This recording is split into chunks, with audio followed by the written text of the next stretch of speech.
Hello. Welcome everyone to Legends Wayback Machine or EU Wayback Machine. I cover all my bases so nobody can copyright my podcast. With episode 11, stop with the inconsistent naming, buddy. Always and forever, just to upset you. LA Times, and it does upset me. Yeah. Good thing it's mine, and I can be as inconsistent as I want. We got LA Times comic strips part 1.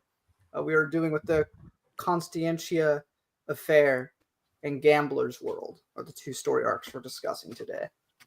Technically 3, right? We've got the Constancia affair, the Kashyyyk depths, and then the Gambler's World. Oh, I guess so. Yeah, I didn't. I don't remember how many we're doing today. Well, you only wrote 2, but there's 3. So, Gambler's World, that was reprinted in issues 1 to 3 of classic Star Wars: The Early Adventures. But the Constancia affair and the Kashyyyk depths, those weren't. Both of them, or just one? I think both. I could be wrong, but they weren't reprinted until Marvel released the Epic Collection, if I remember right. Could be. There's an interesting history behind all of these. They originally ran, I believe, on the daily from March to September of 1979 for the Gambler's World, and from I have it here, March 11th to July 8th, 1979 on Sundays only for the Constancia affair. So it was daily for the Gambler's World, it looks like, and the Constancia affair, which is a shorter story. There is less of it, was only printed on the Sundays, is what it says in here. To give everyone some context on newspaper strips, and I'm not an expert in this, but I do know that for a very, very long time, and maybe even still now, the newspaper strips, that comic strips, those were significantly more profitable than comic books. Scott says, "Hello, folks. Constancia Affair was reprinted in Star Wars Classic in 1998." Thank you, Scott. Which is, in that series, they added extra panels and colorized it, if I'm not mistaken, right? Even when not here, always adding to the conversation, right? Always keeping us on track. Am I correct though in that Star Wars Classic is where they colored them, and they added some new art? They remember, did, right? It was a little bit like Classic. I'm about the adding art. Yeah. Where they kind of the coloring. I'm about the adding. Yeah, and reformatted it exactly. Yeah. Make it like a comic book instead of stretched out like a newspaper. Right. Yeah. Now, to use my great talent of derailing the conversation into comics, at this point, these strips would have been more sort of prestigious and more profitable. So, despite the fact that the Marvel Comics have kind of had a more of an outsized impact because of things like Lumaya and all of those things. These at the time would have been considered, this would have been considered like the real stuff, the real good stuff, by both Lucasfilm and everyday people. They wanted their best stories in here then because it was more profitable. Pretty much. I mean, this was across the board at this time. The comic strips were seen as more of a priority. Stan Lee continued to work on the Spider-Man strip even after he left Amazing Spider-Man because it was more profitable and more people were reading it. And that's why Mary Jane and Spider-Man got married, is because he did that in the comic strips, and they're like, I guess we have to follow that. So they did. And then they took it away. But that's that's a story for another time. Yeah. I did also want to say we unfortunately are missing Scott today, but he's duly missed. He's a kind of our straight and narrow path guy always. He also says it was KB Toys exclusive reprint. That's and right. I also wanted to say on top of that, just to make Al uncomfortable for a second. Actually, you won't be uncomfortable, but he's sorely missed the last 3 episodes. His voice is always 2. Was it the last 2 or 3? Oh, my bad. Last 2. And we love having him. So I'm glad he's here for this one. I just wish it wasn't like a replacing him for Scott. I wish it was just everybody. Well, next time we'll get the full house. Yeah. And Brennan, I mean, full deck of cards. Deal with this guy. Yeah. Just kidding. I love having Brennan on when he can make it. Well, I guess I'll just leave. So, see you guys next week. I didn't even want to talk about the newspaper strips. I'm more of a Cantina communications guy myself. Wow. Yeah. That makes sense. No. Always Cantina communicating this one, I don't know, So I did have an interesting, well, bold of me to say it's interesting, but my wheels got turning with something that Al said. You know how Lumia, however you want to say it, she had quite big cultural impact, and she's from the Marvel comic issues. Yeah. I was racking my brain to think, what did these do? And really, it's only Stover who made them impactful, because he brought back Black Hole for Luke Skywalker and the Shadows of Mindor. That's like the only thing that I can think of that's like super significant from these. You guys can correct me if I'm wrong, if there's something else that was like super big for the lore. But for the most part, I just remember that these were fun little adventures, but they were mostly contained. But Black Hole is like maybe the standout example where he became a pretty big, important character for later on. Maybe in terms of the wider EU, that may be the only contribution. However, there was a lot of crossover, probably by accident, in terms of this in the Marvel comics, in terms of doing similar plot points of, we need to get off of Yavin and make it to Hoth. And you have several stories which were basically doing the same thing. So trying to make that all make sense was a little confusing.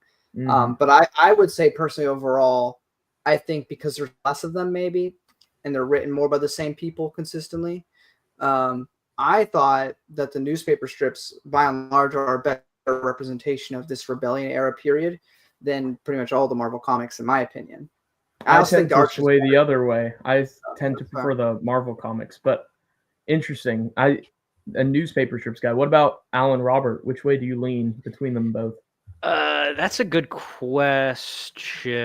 I would say I'm a mixture, because there's things I like in the newspaper strips a lot more than I like in the Marvel comics. But there are still a few things in the Marvel comics, specifically, it's hard. Lumaya really is the elephant in the room, because she is like the best part.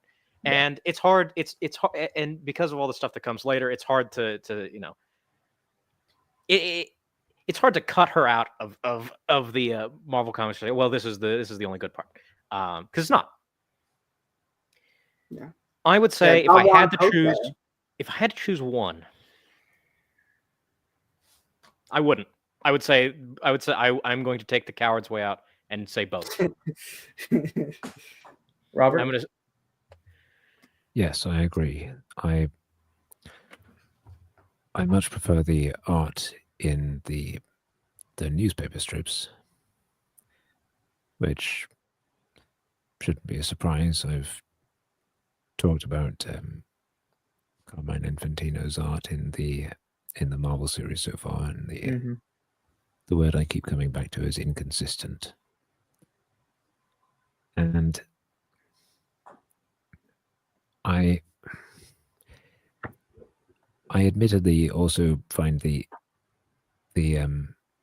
use of reminder text a bit frustrating, and the newspaper strips, it does have some of that, but not to the same degree. So just a little bit less wordy in the newspaper strips. Yes. Yeah. And Andrew Helm says of the newspaper strips, I prefer those written by Archie Goodwin over Russ Manning. I would tend to agree with that. Anytime Archie Goodwin touches something, I tend to like it in the EU at least. So. I will say that the thing that proves the Marvel comics are better than the newspaper strips is Marvel comics have Jackson and newspaper strips don't. So clearly that's a W. I didn't put that into the factor. Game, set, match. They got Hoojibs too. Yeah, they got the Hoojibs. They do. They got the Hoojibs. And they've got those little shapeshifters.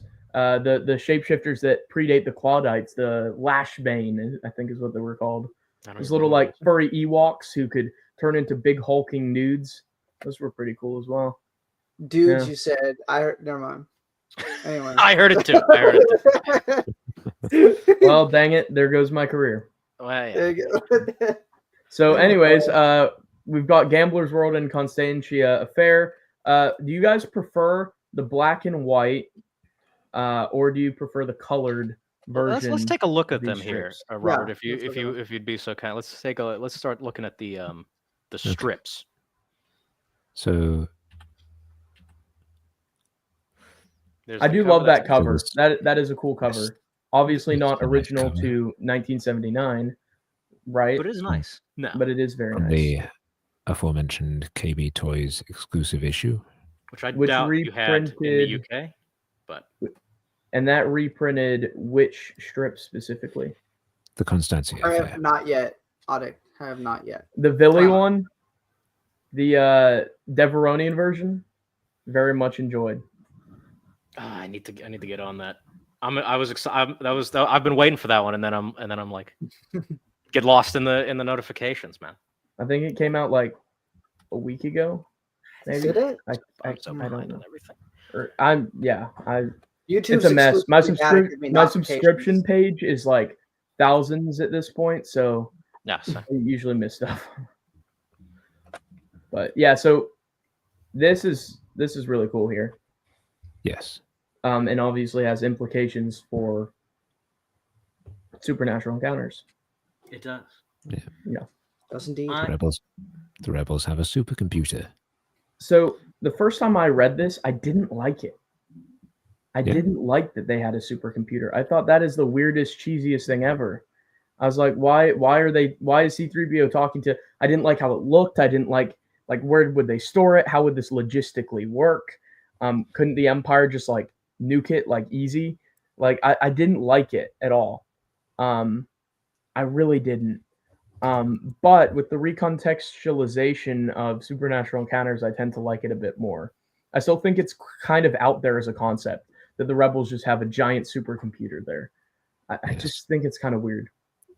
Well, it's Yeah, I not the sort of definitely thing think that they'd be able to move, obviously. So No, yeah, for sure. they would absolutely have to keep it secret. Keep it secret. Keep it safe. Yeah, I will say it definitely doesn't clash well. I mean, I guess was this 1979, so we only have A New Hope, but you think it'd be mentioned somewhere in the movie. So it is a bit of a weird thing that it just exists. In this hardcover that was published by IDW, they have black and white for all of the strips except for the Constancia Affair, which is likewise in color. Oh, Now So- that was not recolored then? So was this in color? Was the Sunday one always in color then? I think Presumably. there's a good possibility that it was. So this one wasn't recolored, which makes it interesting. Can we compare this real quick to the recolored Epic Collection version of? Could you scroll to the Gambler's World, Robert, real quick, okay. so that we can see if there's a noticeable difference in color? I don't know if there would be. And I can tell. Yeah. No, it's Yes. different. It's so much It's a lot newer. Yeah, because this looks older. This looks like it was printed on like the funny pages. Okay, so that's interesting. Also, we have Surfer Eddie here. Oh, hello. Good to see him. So the Constancia Affair, which was only published on Sundays and started March 11th, so it was only published once a week. It would have been in the special colorized paper, is what we're thinking. That is awesome. That is interesting. That is interesting. So all the others were in black and white for the dailies until the classic run, which was Dark Horse in the 90s, where they reformatted it to be like a comic and they colored Yes. it then. And then the Epics kept it colored. But then the IDW ones keep it black and white. Okay. Because IDW, so the IDW ones, those are trying to present them as they were in the 70s, and they do that for a lot of. Because I know they do Dick Tracy, they do Batman, Superman, and Spider-Man. Don't they do Calvin and Hobbes as well? They probably do. IDW is really good with their newspaper archives. I think they did Mickey Mouse as well from the 20s. Oh wow, that's old. So if anybody's interested in that, I think they were the ones who did that. One thing I also noted about the newspaper strips is even with the ones that got reformatted by the classic line, I felt that between panels they felt a bit more disjointed to me. And that's probably just because of the medium. They had less panels in a newspaper strip. They had to tell a complete story, like that someone could tune into on a week by week basis. Right. So I remember as I was going through them, it felt a bit more choppy to me, which is the same vibe I got from Pablo Hidalgo's Clone Wars webcomics, where it felt like there was a lot that happened in between panels, whereas the Marvel comics, for example, seemed to be a bit more straightforward, if that makes sense, a bit more linear, a bit more flowing. I always had felt it was a bit more choppy going from panel to panel on the newspaper strips, but I just always said in my head that's because they didn't have as much space. Obviously, they can only print one once a week or once a day, and they have to get a full story in that amount of time. So I don't know. Did you guys notice anything like that? Am I just insane? I would agree. I would agree with that. And yeah, you're right. Because Robert, you're saying about reminder text in the Marvel comics. That was a policy of Stan Lee. You know, any comic can be somebody's first, so they would always, you know, take the time to remind you of what has gone on and what it like give you the context of, you know. Or alternatively, they'd have like a little blurb at the top of the first page that says like the Star Warriors, and it would explain the movie or the team or the character, whatever, you know, to get you up to speed. With these, they have to do that every single day. They have to do that every single day, and they have to try to keep you up to date while still moving the story along. So it's a lot more. It's a lot more difficult. It's a lot more careful balance. It's definitely a more challenging medium. As a writer, I think it would be very hard to just like cut myself off with a punchline that's enough for people to want to tune in the next day, to want to go get it. I feel like that would be hard as a writer because, you know, as a writer, you have a picture in your head of where the story's going. You have a complete story in your head. So then to have to intentionally fragment it and chop it up is not dissimilar from John Whitman in Galaxy of Fear, where he's told every chapter to end on a cliffhanger, right? It's something that having to have that hook there, or to intentionally self-contain like 8 panels of your storyline to make it enough to where someone, like, I imagine that would be so difficult from like a writing standpoint. Oh yeah, I could only imagine. Also, not to derail the conversation, but Eddie, yes, the IDW Transformers comics are still some of my favorite comics ever. They're so good. Anybody who likes good things should read Transformers More Than Meets the Eye and Robots in Disguise. They're both really good and really good science fiction. That's just a PSA to everyone. Everyone should do that. Eddie just opened a Pandora's box. Don't get me started. Don't get me started on Transformers now. Who needs the Constancia Fair? Let's look at Al can turn his camera on and show us his collection of Transformers related memorabilia. Oh no, we're gonna be here a while. But yes, 24-hour stream incoming. So, the Constancia Fair. Yeah. So what do you think? What do you guys think? You like it? You don't like it? You don't care? What is the consensus of the room here? You want to go, Robert? There are elements of it that I like. Mm-hmm. The art, for one. The 3PO looks great. The fact that oh yeah, I think the fact that it's written and drawn by Russ Manning definitely helps. That is always nice. You know, having the words and the art working with one another instead of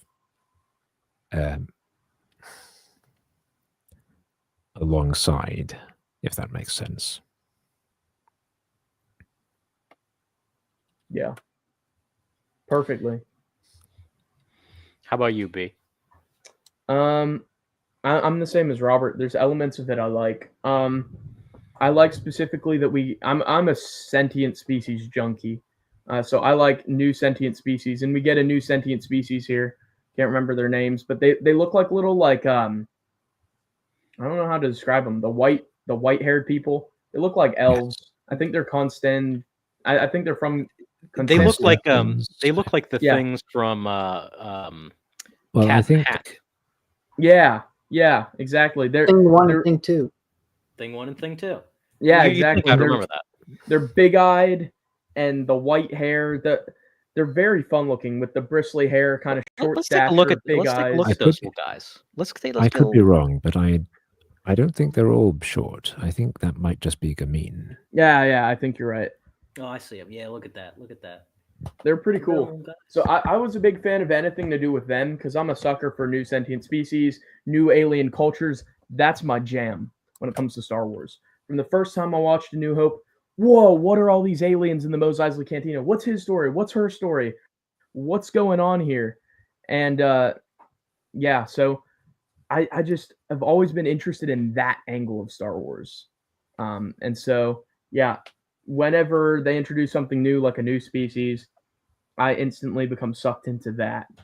And so I really enjoyed that element of this storyline. The 3PO stuff, floating in space, I was a bit more bored by, I will say. I thought it was a bit slow. So, yeah. What about you, Al? I think C-3PO's dialogue is one of the weaker points of these stories. Yep. Yeah, I don't really hear. Intentionally wordy, right? Which is the point of the character, but it does become a little tedious sometimes to read his rants. I also just don't think it sounds like Yes. him. I don't know. There's certain parts of it where I can go like, yeah, sure, but there are parts where I'm like, it just doesn't. I don't hear it. You know who I am. Why do you ask the same dumb questions every time I appear? Yes. Doesn't really Just sound don't like him.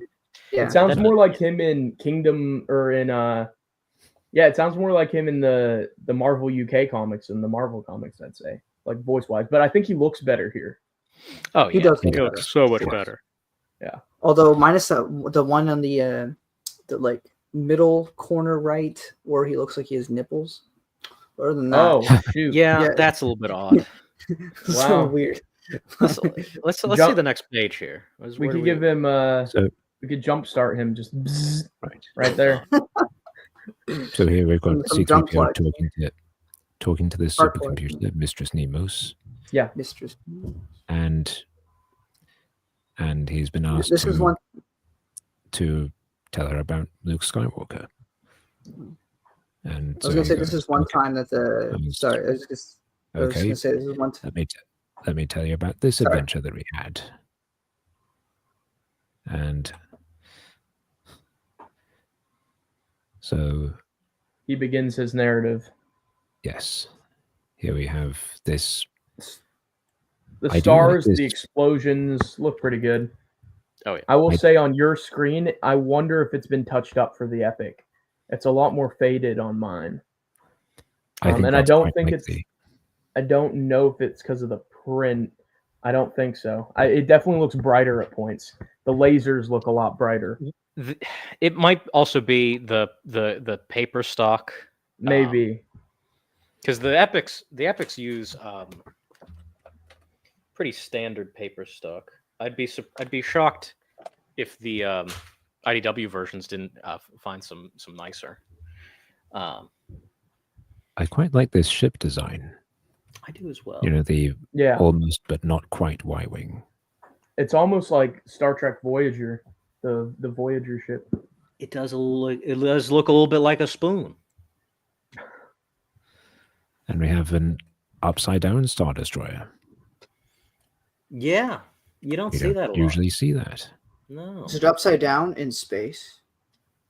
I mean, nothing is upside down in space, right? But like, no. But like you usually see them at the same like when level. Anakin tries spinning because it's a good trick. I mean, he's technically not really spinning, is he? Because every way is up and every way is down in space, right? To him, it looks like spinning. Yeah. It looked to us. It looks like spinning. Yeah, Anakin's a little liar. He wasn't spinning. I'll never trust him again. What a That's dubious what tipped you character. off, huh? He is. Yeah, he's the kind of guy who'd murder a bunch of Tuskens. He'd murder a bunch of women and the children too, and hate them. Yeah. And then his girlfriend's like, "Yeah, it's all right. It's okay." They're not Like, people anyway. It's kind of hot. That's not you did their that, argument. Yep. All right. Anyways, what are we talking about? The prequel trilogy? No. I like found 20 the years outfit of the one character to be extremely Star Trek. The female character who shows up in a couple Here, let's pages. take a look. Let's take a look. The starry blouse. It's a little. It's a Misa Fox train level, I'd say. So that just feels product of its time, but yeah. So ship gets blown up, and just before it does, R2-D2 and C-3PO get ejected into space. They're tied together, right? They are. Yes, That's the little thing. with this switch here, Fun little blue It's- thing. as we find out here, designed to activate and wake them up when it detects that there are no Imperial ships nearby. Pretty cool for droids. And I do like the idea of them just floating out there in the void of In the void. space. Yeah. Because they're droids. They don't need to breathe. So you can. It's kind of a romantic concept, the idea of just being in space, just floating with like a friend or something like that, you know? Just in the endless void. Are you Starfire? Or are you like, yeah? What? I kind of want to go into space, Dick Grayson. Come on, come here. Let's go into space. You know, you'll be all right. I just want to kiss you while staring at the Earth. You know, just want to look at the Earth down You below. survived going Actually, in light going back to Star Trek Voyager, Paris and Balana fell in love when they were floating in space in that episode. Yeah, but he also got turned into know Star like Trek a Voyager. lizard and fell in love with the captain. with Janeway, and had some lizards, and that's. Maybe we should stop talking about that and continue on. We That could is do a a void weird for another episode. time. The worst Star. No, that's not true because Discovery exists. Wow. But Discovery makes Voyager look like The Sopranos. or Citizen something. Kane, yeah. Yeah. So I quite like this moment. They just suddenly wake up and they're in space. So In space. Doesn't C-3PO like freak out a bit? yes, Yeah. Well, of course, it's C-3PO. It's C-3PO. and Why And not? I That like doesn't this. help you. I'm just reading now. I like I the like the fact green that- Saturn in the background. Oh yeah. Ringed planets are always my thing. Makes me excited. I like that Yeah. he can only hear R2 through Yeah. from having his head directly next to him because there's no air for the sound to travel. Yeah. Shouldn't they be using like radio waves or whatever? Shouldn't they have like a different form of communication if they're Yeah. Like I a feel- like a like a subspace communicator. Yeah. Like that's not real, A obviously. but, like, comlink. Wait, that's yeah. what they call it in Star Wars, right? Well, they, Comlink. Right. well, they got the little tether. They got a little tether connecting them. Maybe that's how. Is it in it looks like it's in R2's it looks like an umbilical cord for R2. It's like Well, right in it's his like belly button. symbolism because they're like a married couple. Mm. So yeah, I don't. Okay. Next page. Yes. So they think uh, Luke is dead. He's obviously not. Yeah. What? You mean he didn't die before Empire? That's crazy. I want to comment. And so- If I saw this on Sunday, if I saw this was it, I would be like, wow, I want my 2 cents back. Yeah. I want my nickel back. Yeah, exactly. Can't believe you just did that. Can't believe you just did that. That's crazy. So they're just My little sitting pun. out there, floating in space as their charge drains down, just waiting for someone This- to This turn would have been up. a good time for some C-3PO reflection, like what he does in NJO, where he's like, my life is draining like the sparks that burn out and die. One day I will burn out and die. C-3PO's looking at his own, mortality there. He's like, goodbye, R2. It's very Goodbye, all two. I'm pretty sure they had this exact same moment in speaking of IDW Transformers in More Than Meets the Eye, where the one character is like, "You flare, you flicker, you fade." Dang. I know, right? Chris To me, this TW sort says of hello. Hello. So moving Yeah. on, I think the next panel is where so this Han parts of enters this the story equation. sort of felt like an episode of Droids to me. Yeah, I can see that. Oh, I do think it's weakest when it's just the droids. I think as soon as Han gets in, it instantly becomes better. Chewie looks interesting, and who is this woman who looks like Amiza Fox train with him? It's Well, Chewie looks This- better than he did in the Marvel comics. I'll tell you that. He does. also but what it's is he nice to know wearing? they wear pearls in the Star Wars universe. This Well, is you know. Guyla Petro. And Chewie in the spacesuit is peak comedy. Just look at that. Guyla Petro. Is she an oil baroness? What? What kind of name is that? I think she's a scientist. She took control of the oil depot in Mad Max. Oh, sweet. Yeah. So Let what them do all we be think dressed of? as you like It's to nice. dress. It's nice that they have a Wookiee-sized spacesuit on hand. To be fair, I feel like Yeah. that's the first purchase I'm making as Chewbacca. Is like, I have to deal with this Yeah. idiot. Yeah, I'm he's like, Yeah. in trouble. I he need he like, gets a his backup first plan. payday. He buys a spacesuit. Han's like, "What is this? You don't trust me?" He's like, "Yeah, exactly." What do we think Not for a of? second. What do we think of Han and Chewie as drawn by Russ Manning? Han looks great. Yeah, his hair's a little big, Yeah, his hair. but it's close enough. I would say it's pretty much there.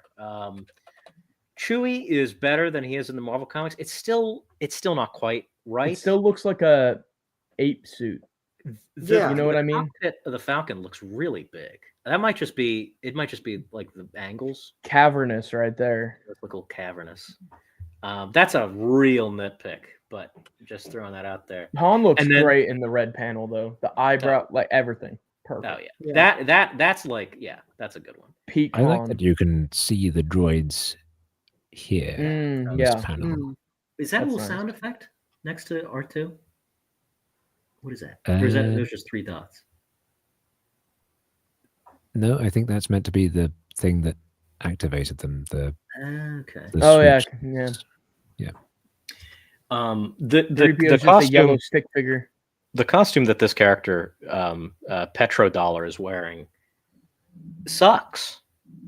What is she? What is it? What is that? That is the most It's ridiculous thing. That is the most 70s thing. It's like Star Let the Nebula lady dress how she secretary. wants to dress.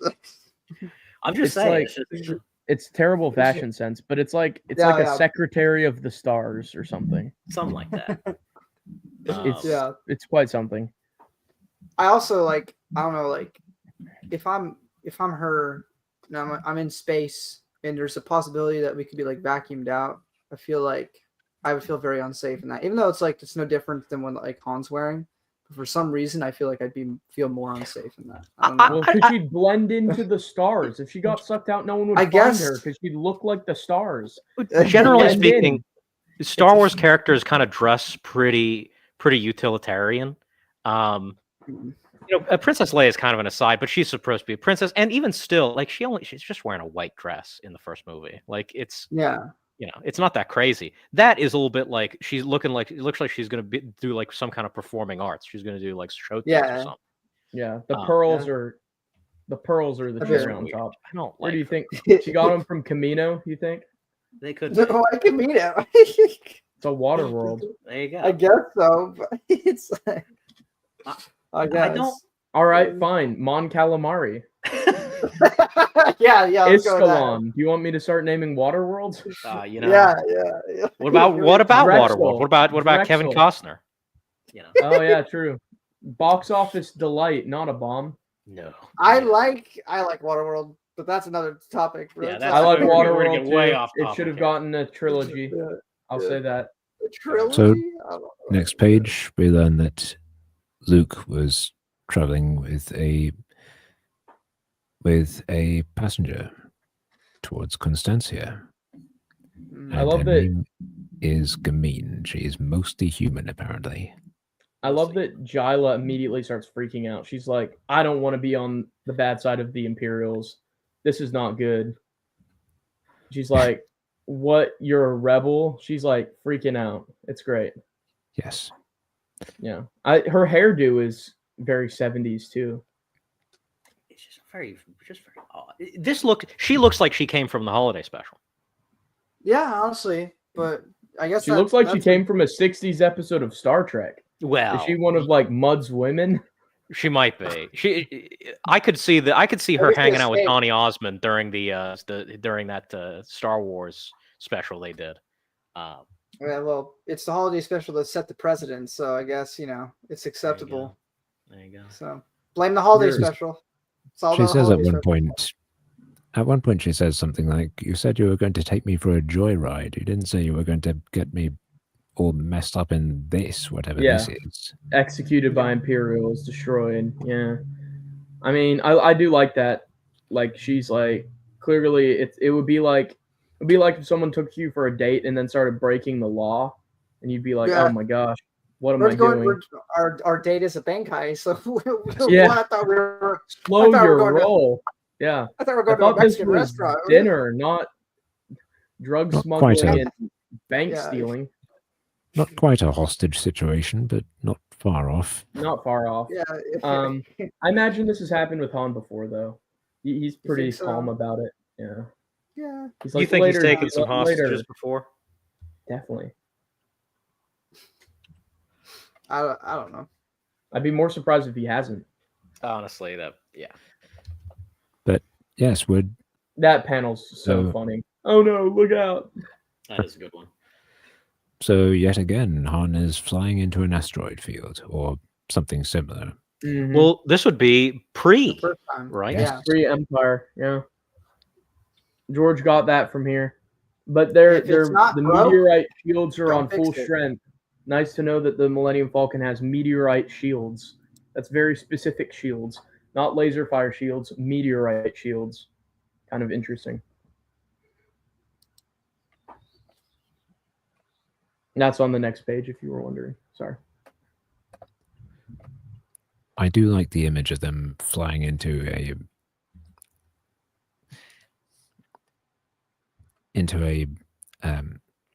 ring around this planet that's composed of big chunks of ice that you're trying to avoid hitting. Yeah. That is a cool concept. I like it. I find this story really picks up though when it gets to when they actually land on Constancia. That's when I feel like it gets real good. Because up until now this feels kind of bog standard to me. Again, maybe it's my bias towards alien cultures, but as soon as they meet the Constancians, I'm like, oh yeah, this is golden, you know. So this is very Empire Strikes Back. They get two of the TIEs to crash into the asteroids. Definitely. We do know early on that George Lucas was reading these comics, especially during his films as they were coming out. They said up until like the 90s, he'd read everything that had come out. That's when he started being more picky and choosy with what he actually consumed, because he wasn't going to read all those novels. We know he kept up with pretty much every comic, so he might have actually gotten his idea from this. Boss, Isla Sakura, all the way up until that era. He was a big comic guy. Yeah. George was a visual man. Oh yeah. That's evident by that he couldn't write dialogue. Maybe. But you know, shoot me. You're not wrong.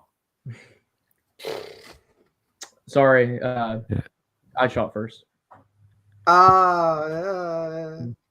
It was self-defense, Alex.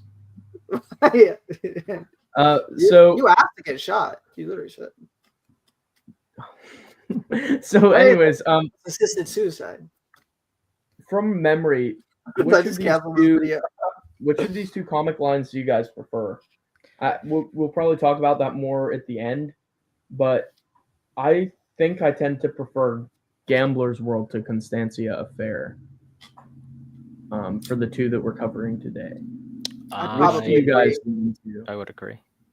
Yeah, and maybe that's because Gambler's World is longer, so it has a bit more, or maybe it's story. I think it's just what's in it. It's just more.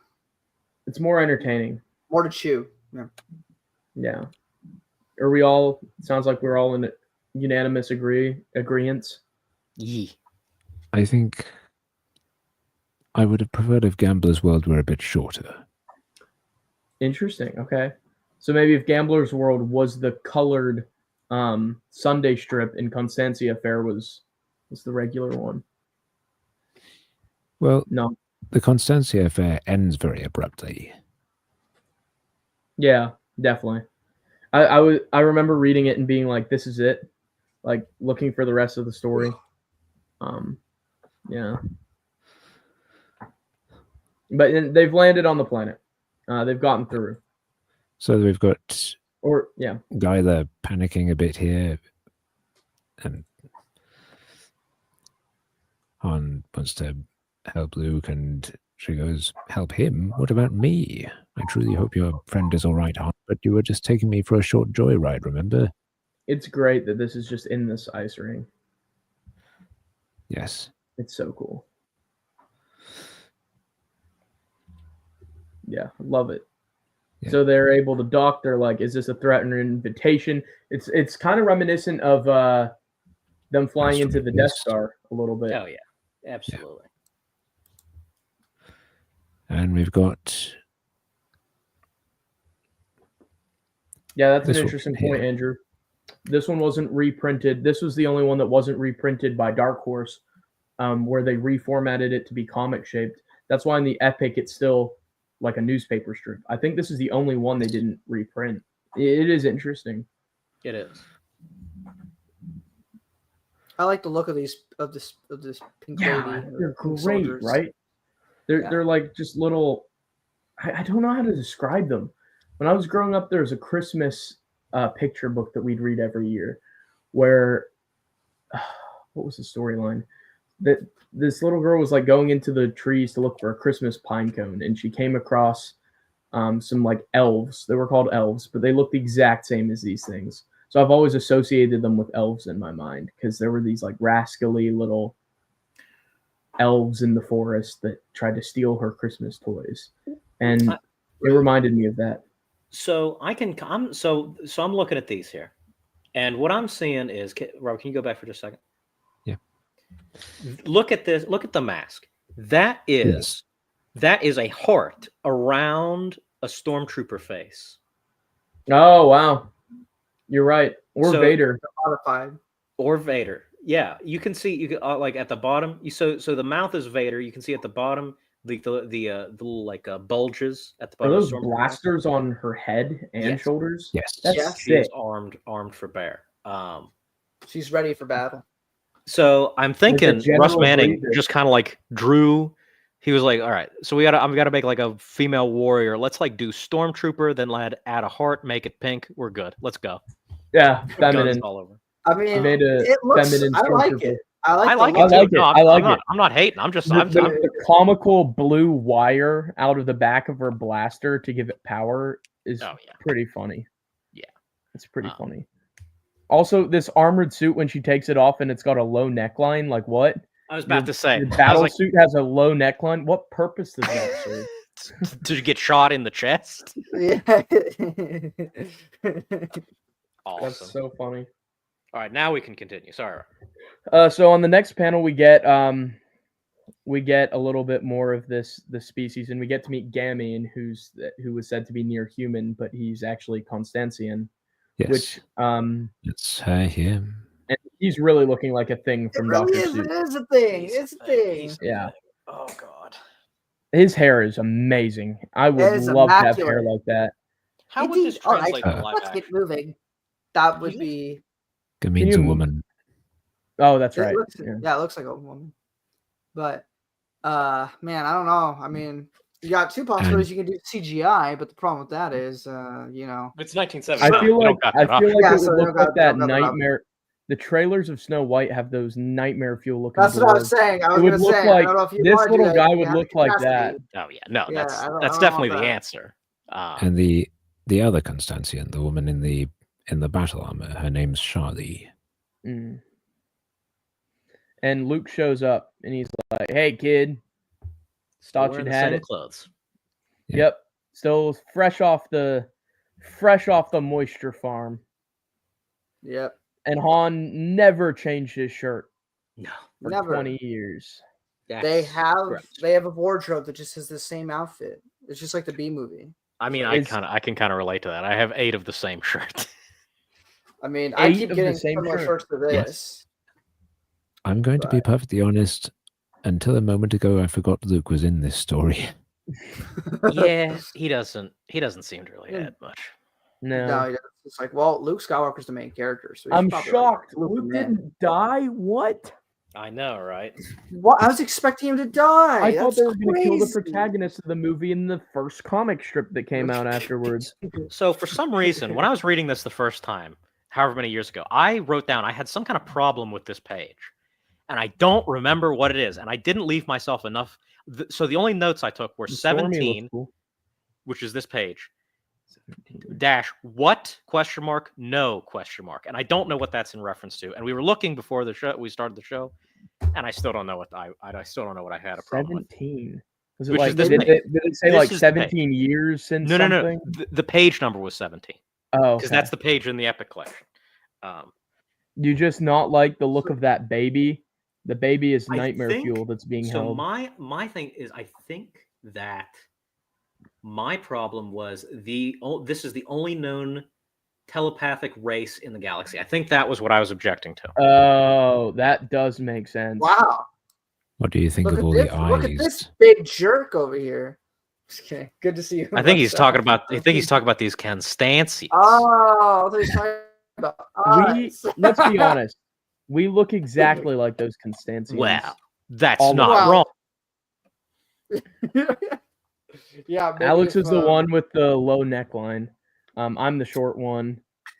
I'm the shortest one. Al, here, you want to right? be the baby or the kid? I I think can Robert's redacted the I tall be the one. disembodied eye. Oh, the disembodied eye. Good call. Yeah. The Um, random stormtrooper with the huge gun is Oh, great. that's Honestly, awesome. that reminds me of in Clone Wars 2003. In the Durge arc, there's that alien species on the Gunners, and it looks exactly Yes. like that, actually, doesn't it? Fine Editions it is does. here. Oh, hello. Box took that straight from here. Those So we- flowers are pretty cool. The design as well. You know, I'm trying to. There's this weird thing coming in my mind. I don't know what. So they got like the white hair, and it's making me think of something, but I can't put two and two together what it is. But then I also look at them, and I, for some reason, think about the big guys with the big heads from the first episode of Star Trek because they're telepathic. And I don't know what visual I'm thinking of, and I don't know why I'm sharing this because it's not helpful, but it's bothering me now because it's making me think of something, and it's not coming to White-haired me. telepaths in TOS. Well, there's So the there's big a- brain guys from TOS, and then I'm from the thinking about first somebody from the else. pilot. Yeah, from the pilot. Because they're Oh, the same yeah. color, but I'm thinking about somebody else that has like white hair, but I'm not. It's not coming together. So I don't know. anyway, but yeah, it kind of gives me that vibe. It's just a That telepath. I do really love the flashback panel there. That is nice. Yes. It's a solid panel. Maybe the most memorable panel from the arc. I bet these Constantines would make a fine addition to Brady's collection. Yeah, Could not is that argue Winter? otherwise. You Oh my maybe it gosh. is Winter's family. Considering they do No. kind of look like fishes if you think about it. Winter's a Kevin human. Anderson. Winter's biologically These are human. near humans.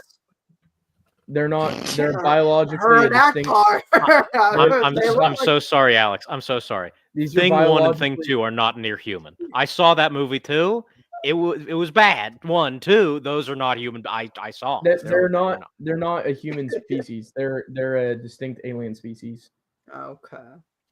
Last time I it's a checked, human Winter- Scott agrees. Last time it's I a human checked- Calamari hybrid Oh my family. I gosh. am as firm on the Why do Winter they- X Akbar as why I do- am on like Superman and Lois Lane. That Why is do my I limit. Why do I actually see that the eyes are kind of Akbar-like, That's what I'm saying. It's all I'm just connected, man. and the face is a bit like they've got like firm jaw lines and nose. I and- think Matt He's got Wilkins would very agree with this strong message. jawlines. Just saying. See, find it. This is Winter's family, according to the new canon. The new canon brought Constancians back from the Constancia affair. And also Winter? Excuse me? No, I think They Winter's want- back in new canon. I heard is that. she? I heard that. Probably I don't is. know. I wouldn't know. I Yeah, we wouldn't said either. this earlier, Marcel. Yeah. So the definitely do. Constantians are telepathic. The Mhm. Empire is trying to use them to their advantage. Makes sense. The Yep. Constantians don't like that, so the Empire is threatening to destroy their planet So You is think this? they're- if they I was don't gonna- go along with it. I was gonna ask: is this a Apparently- biological part of who they are, or is this them tapping the Force and not realizing? It's all as far as I'm aware, there was a reference article, I think, by Abel Gpenia that said that yes, they're using the Force, but they're all born with it. So like it's a Okay. biological they have thing. So they're like Midichlorians. Mir Lucas. They're like sort sorry? of like Mir Lucas, the blind species that use this force to see. right, yeah, Daredevil. the Mariluka, right. Yeah. Yeah, they're born with an innate ability, is This what is- I recall reading. This is Like the whack Wookiees. bar, baby. But yeah, it does seem like they're using the Force, right? yes. Force connects all life. Tell that Like the to the Rebel Alliance. Constantinians. You can't trust those little freaks. Apparently, Sorry. the Rebel Alliance has a plan to rescue them. We don't know what that plan is, but Gamine needs to get to Constancia. I don't think I want to rescue that little baby. It's too scary. No, I don't No, think you're just like- bigoted. All right. Listen, man, we just got- because he Well, looks that's the scary last doesn't time I mean- come on for an episode. You can't judge a book by its No, cover. now Han's getting an armor with a low neckline. Nice to see. Well, it was the 70s. They loved the plunging necklines for everybody, across the Yeah, board. right. Hans didn't go as far down. No. What a shame. I also kind of like the fit on him. Yeah, it looks I like great. that we have. I guess apparently they also have pink and blue color, according to I'd assume gender, but maybe it's not the case. But I've only seen women so far wear the pink. Maybe just hers have is. blue ready for- Maybe she's like, I need the pink. Yeah, maybe it's like I need pink. She spray painted Pink is it. for Yeah. girls, blue is for boys. Is that the Constancians' thought process? It is the 70s. It probably is. I mean, it's nice and easy to differentiate them if they're wearing the. They are a Fit. very nice color palette there. It is. They do It's look very nice together. aesthetically will say. pleasing. Yeah. Honestly, I ship him and her over him and Lit. No, I'm just kidding. Wow. I agree. Wow. I agree. I love controversial Hey, opinions like that. Marcel, if you're still watching, Luke and Jem and Han and what's her name again? It begins with an S. Han and whoever this Charlie. is.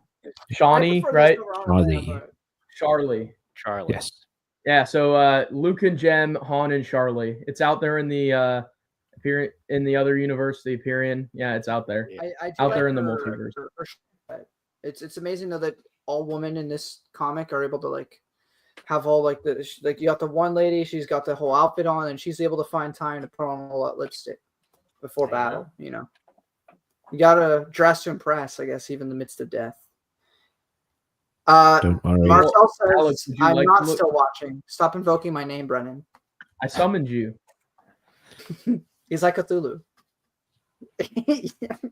I can confirm. Marcel, when I shook his hand, he did have tentacles. So that Yeah, adds that's- up. yeah. I did When I find was this eating- funny. Oh. Don't worry, wearing battle armor in a tiny life pod doesn't offer much in romantic opportunities. That's hilarious. Yeah, That I is- remember that. It's pretty like he's funny. trying to comfort her. This woman that we've met this arc I'm is just so emotionally invested in this She's love that triangle.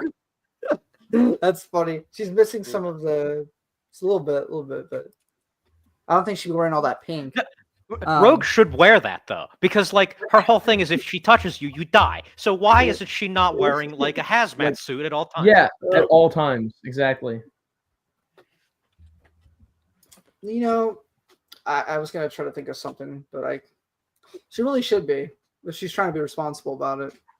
But I still think about the what is it? Oh no, what's his name? I forget his name. But the X-Men, EX-Men skit with Rogue. I think about that all the time. That just lives in my brain. Sugar. that's crazy. So Also, the helmets here, It's The Constancia affair from 1979. It ran in the LA Times, and it aired every Sunday. And it was collected for the first time in some toy place, right? Exclusive comic, and then it was reprinted in the IDW newspaper strips hardcovers and the newspaper strips epic collections. Yes. Thank you for answering Lucas's question. You're welcome. So here, the helmets. They are heart-shaped still. Yeah, the faces are much more open. So I wonder if there's something on the helmets that closes when they're about to head into battle. They do look pretty cool. It is a cool panel. I dig it. I dig the vibe, the aesthetic. Would have loved to make Harrison Ford go in one of those for like shooting a scene. He would have been so grumpy. Imagine George Lucas like shows him a suit that looks like that, and he's like, "Hey, seen in this." I didn't enjoy it. It was all about the money, guys. I just like money a lot. We learn a little bit here about how they work. She says her armor is set to augment 9, which apparently means 9 times faster than a human. That's pretty useful. The panel on the bottom right, I'm looking in my book, in my copy. It's really cool, and I love the design of the Imperials there as well. We get oh wow, the art is completely different on yours here. It's a lot different there, color wise. I mean, but I do love that we have these Imperial officers here in these uniforms. Pretty cool. I also the laser I'd fire say looks good that too. the biggest stupid like Unga Gunga man part of my brain, just I can't get over the lasers on the shoulders. I love that. I love that. It's just a laser coming out of Han's shoulder right now. They're like It's the guy so with cool. the suit made of lightsabers from the Ismarin. What was his name? He was Lord Nyax in New Jedi Order with the armor. Yeah, I He know was that. in Ismarin. Yeah. Yeah.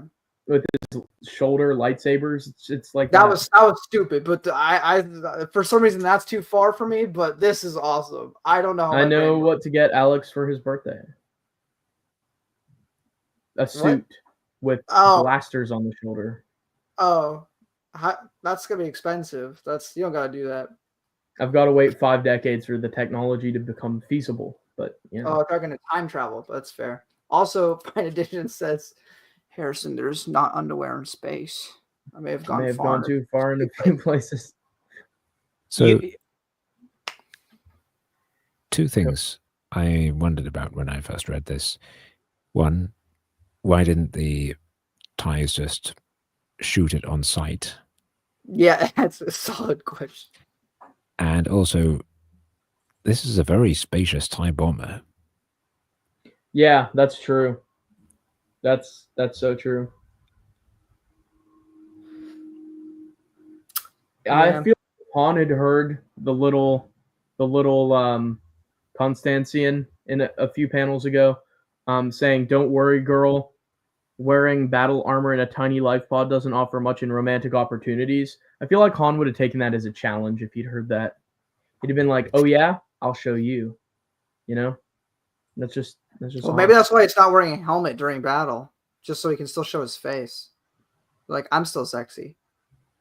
You know, it's like when Marvel. It's like when Marvel characters take their helmet off just for the actors to get notoriety in scenes. Battle armor with a low neckline. Oh, don't get me back on the Halo TV show and the amount of times that man took off his goddamn helmet. That's a different conversation, but just upset me. Anyway, but we're moving on. We're talking about Star Wars, the Constancia affair, way more important. Okay, this arc is better than I remembered it. This part's pretty solid. Nice battle scene here, and on to I love seeing her go like that. It's kind of reminiscent of, you just mentioned Marvel character, kind of reminds me of Iron Man. I know it's not coming out of the hands. It's still like that similar motion going like that. I like. It's cool, the idea of them commandeering this. You know, it is. Yes, it's neat. It is a cavernous type bomber, though. My goodness, it is quite spacious. Spacious. Go And go that's the end of Power the show, Ranger. That's we've been canceled. We're canceling the show. We're erasing all evidence of its existence. Yep, I all said a videos we pun? deleted. Yeah, Wow. go Power Rangers. True. I love that Han's thinking nothing wrong with my aim, just don't want to try to blast my friends. Yes. That's Han, right? Yeah. Love the Wait. think bubbles. No, that's wait. No, you're right. Never mind. I thought that was Luke saying that. And so together they team up. We have a great panel on the next one. Yeah, the funny face. From the I love little it. Dude from Gamine. Yeah, hilarious.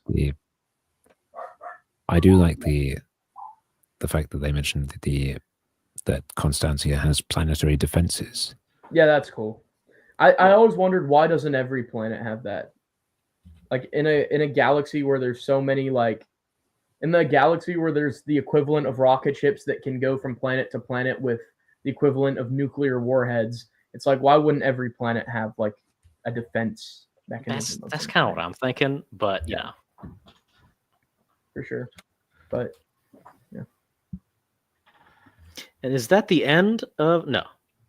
Yes. Well, you got like basically yes. Okay. Because this is technically like a separate idea here. This yes. Feels a bit like an epilogue here. I do quite like the design of what we see of Constancia here. It's awesome. I wish that we'd visited it more. Now, what's interesting to me here is it ends with like a medal ceremony, like A New Hope. It's like, how often do people get congratulated for?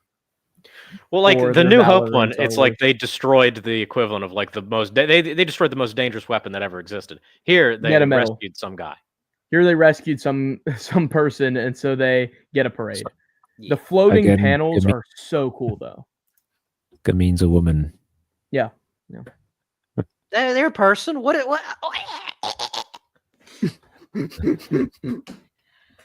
I love the flags, the pendants up there. They're pretty cool. The colors. It looks like a chess piece, a pawn on the one of them. Yeah. So it looks like a fantasy-esque. It reminds me of Cathar, the planet where the cat people live in Tales of the Jedi. It's very similar because that's also a plains planet. So it's got the open grassland and then the tall towers where they would live. So this is something I quite like. Gamine says here, you haven't seen a joyous mob until you've been with telepaths pumping up on each other's good thoughts. So they're basically betazoids from sort of like a Zeltros situation. Yeah, that too. Yeah. It looks like there's a shirtless dude down there, so I'm definitely getting Zeltros vibes. Oh yeah. This is gonna descend pretty quickly. Oh no. Imagine a party where it's just Constancians and Zeltrons. It's gonna get pretty crazy pretty quick. Yeah. It's gonna become pretty not PG. Oh yeah. No. It's probably why good old C-3PO is like, and that story's done. Yeah, C-3PO is like, and that's the end of the story. You don't want to know what Luke and Han did for the rest of the Mistress Nemos goes, why were they celebrating? Nothing's happened yet. They're still under threat by the Imperials. They're about to destroy their planet. Yeah. Why are they celebrating a minor win? Well, you see, Mrs. Desmos, my masters are incredibly stupid. What if Gamine's just like, what if she's just like, it's like after the Battle of Geonosis, she's like, where Yoda's like, begun the Clone Wars have. That was a terrible Yoda. But Gamine's just like, all right, everyone's celebrating, but she's meanwhile just thinking, begun the war with the Empire has. No, this is not the end. This is the beginning. Only Gamine knows. The rest are too stupid. So we've got Chewbacca mid-yawn here. Oh, yeah. And Menemos enjoys the mental image of him as well. Yeah. Yes. And this panel here with Han using the laser chainsaw, this never happens in the next story. It's just it's about how they meet Gyla, right? Yes. That is a cool chainsaw. That's a light chainsaw. Yes. That is dope. Why didn't we see more light chainsaws? But I love the idea that C-3PO is just telling stories to Menemos about all their adventures. That's really cool. And in my opinion, that there's Hazik. Yes. Yeah. In my opinion, this provides a easy way out for the holiday special. The holiday special, specifically the cartoon segment, is just C-3PO recounting to Mistress Menemos. Oh, interesting. What do you think? Could that work? Could that be just C-3PO's tale to Menemos, which he passes on and airs as a cartoon to young rebel children? I think you would be the authority on the subject of the holiday special. Thank you. Love that film so much. Well, it's not even that. It's because you remember what happens in it. My DVD is right up there. But So I'm going to have to head out. So thanks for having me on. Constancia Affair is better than I remember it. Maybe a 6 of 10. I think give us your brief thoughts on the Gambler's World is really fun. Maybe an 8 of 10. I love the species that are introduced in that too. So, sweet. Thanks for having me on, guys. Thanks for being here. Bye-bye. So this second story is called The Kashyyyk Depths. And that name was actually coined by Jason Fry in the 90s. So the title was retroactive then? Yes. Interesting. That is, not to go off on a tangent, that is the case with the very first appearance of the Penguin from Batman. His first story was not named back in 1941. It has since been retroactively called one of the most perfect frame-ups, because that's like the first line of dialogue in the story. Anyway, continue. If you also notice on the middle left panel, the little square, we have C-3PO mentioning Life Day. Did this come out after the holiday special or before? Had to. Yes. Yeah. Okay. So then there you go. We got some connections to that movie that Brennan loves so much. So this story takes place before the previous one, and we learn a bit about Guy the Petro here. Born on Calgo 13, and Mistress Nemo says, my files indicate that Guy the Petro was suspected of being an Imperial spy. And why is that? We don't know. C-3PO never tells us. The strip ends before he gets the chance. So since this is all framed as C-3PO telling the supercomputer stories, do we place this, chronologically speaking, before the last one? Or do we just keep it where it is because it's all being told from C-3PO's perspective? Do we have any evidence that it takes place before or after? Do we have, like, do they say anything? Well, no, because of her. Because, right, sorry. Yes. So yeah, it would have to be. The story takes place before. The framing sequence, I think, would take place after. At least that's what I'm assuming. So because C-3PO tells us. Yeah, so because this happens before Return of the Jedi, before C-3PO goes on his character arc of learning how to tell a story, he tells the story backwards. Okay. Okay. All right. Just making sure. Just want to make sure, because I'm like, so he decided to tell this other story where Petra's just there before he actually tells the story how she showed up. Yeah, he had to go back and be like, "Oh yeah, Pet." It's like when I'm explaining comic books to somebody, and I'm like, and then the first Batgirl, Bet Kane. Wait, who? Wait, hold on. All right, let's go back. Okay. Well, got it. Well, they go off on a bit of a tangent. C-3PO mentions Chewbacca, and Mistress Nemo goes, "Oh yes, Chewie, give me a strong mental image of him." And then C-3PO starts talking about him and the fact that they went to Chewbacca's home planet, and that's where they first met Gyler. So there is a thread there. Look at all them Wookiees.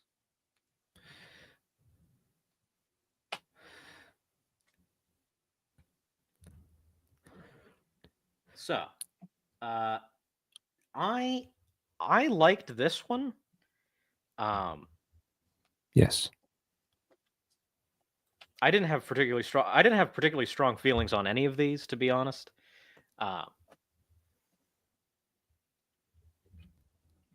Yeah, me neither. I don't have anything major. So it's easy to take for granted now, but Kashyyyk depiction itself. of Kashyyyk. Yeah, which before we would have only had it a holiday special, right? Yes. Yeah. We didn't have very many of these yet. No, So no. I think Ralph McQuarrie did some drawings. Oh, yeah, the drawings. That's true. That's true. But in terms of like in a story, this would have been a first time outside of the holiday special. This is probably also the best look at it we get until like like KOTOR maybe. Or no? What about the there's another Kashyyyk story, isn't there? Well, are we counting novels? Because then we of course have the I'm talking about visual. Okay. Yeah, like literally, like look at Kashyyyk.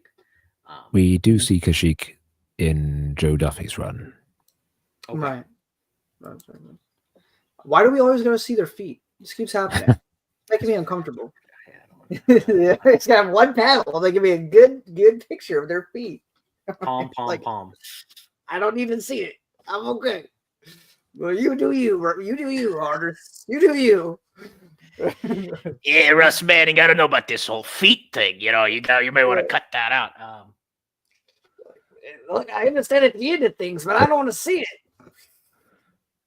So this I found funny. The Han just diving at them, and I don't see him. I don't recommend it, and I don't see him being able to successfully do that. Like, how much realistically is Han weighing over them?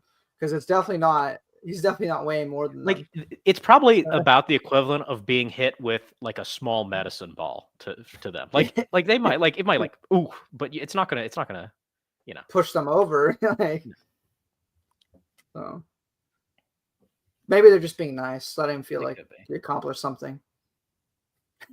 Lucas Gerson says Bigfoot. They're a little bit Bigfooty. Yeah. So they're going into the lower levels of Kashyyyk to get this. What the hell is that thing? Look at that. That's a great creature. Yes. It looks like an oxalotl and like a centipede. Ugh. So they named this. Where is it? Is it on this page? Seregi. That's what it's called. I like it. I want one of those. I want a Black Series one of those. So they're going into the lower levels of Kashyyyk, not quite the Shadowlands, but I think we got a better. Yeah, there we go. There we go. Now look how they spell Kashyyyk in the caption box, second from the left, gliding sinuously through the miles thick vegetation forming the surface of Kazhyyyk. Yes, it changes. Now, there's a couple of early there's a lot of adjustment in how they spell Kashyyyk episode 3. Also, because there's some that call it Kazakh. Yes. Here but it's aren't they Kazakh. Kashyyyk is always supposed to be that their homes are up in the trees, right? But it looks like it's pretty close to the floor here. On this page here, it says Hazak. That might literally just be a misspell. Yeah, it's probably just a misspell. But that kind of adds to my point, is like there is no consistent spelling for Kashyyyk, and there's also no consistent pronunciation until episode 3. It's about as consistent as Jason's arc. I think in KOTOR they pronounce it Kashyyyk. I think they do. At least some of them do. It's like when you play. Yes, it's like when you play Fallout New Vegas, and there's a faction called Caesar's Legion. However, some people within his own organization refer to him as Kaisar. So, which, depending on who you ask, is more accurate. Yeah, it is. So it's the same thing with Kashyyyk. It depends on the person saying it and the person writing the story. True. So here's something I like. Look at that. Look at that thing in the background. Up This- by the caption box, the big The brontosaurus. little green guy. Yeah, Little- look at him. I he's like good. him. He's I want got him. little his eyes are I want him. I want him in my house. I do. There's also like a dragonfly thingy on the top left. That's so cool. I like it. See, This is why. So this one actually is probably my favorite of the three, just because all little creatures. I love little creatures.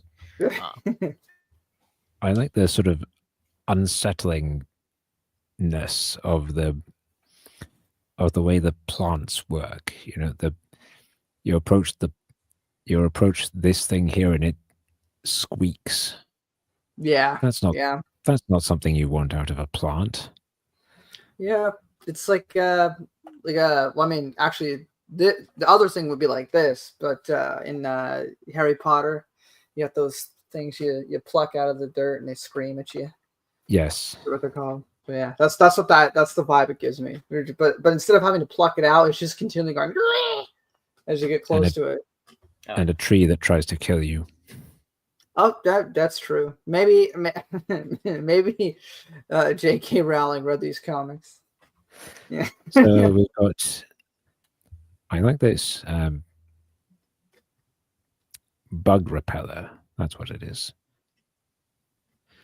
And in fact, later on here, it says bug pack on the back. that's fun. Bug pack. That is fun. So here we have Guyler. Now that looks like a Star Trek character. Right?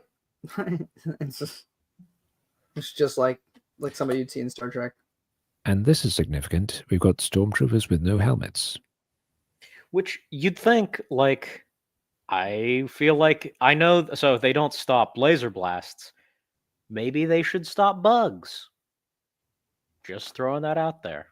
Maybe It's a visibility issue. it could be. I guess in this sort of terrain, you do need as much visibility as possible because we know what happens if you don't, and you're a stormtrooper. You trip and smash through a railing and fall thousands of feet to your death. Because Cyberpunk stormtroopers. yeah, exactly. So we've got the laser saws. Those are cool. Love the laser saws. Why did nobody try to use a laser saw against a lightsaber? Maybe they are not as good. Probably weaker, but still. Because like chainsaws are not like.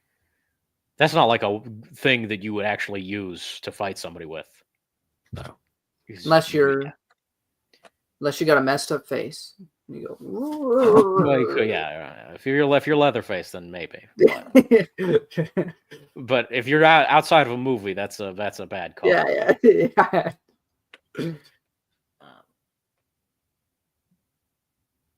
So the plants are angry. Mm. I love how just unsafe Kashyyyk is. You always think of it positively because of Chewie and his people, but the moment you go anywhere else, it's not where they live. It's like the worst place ever to live. Which do you think is worse? Do you think Kashyyyk or Felucia?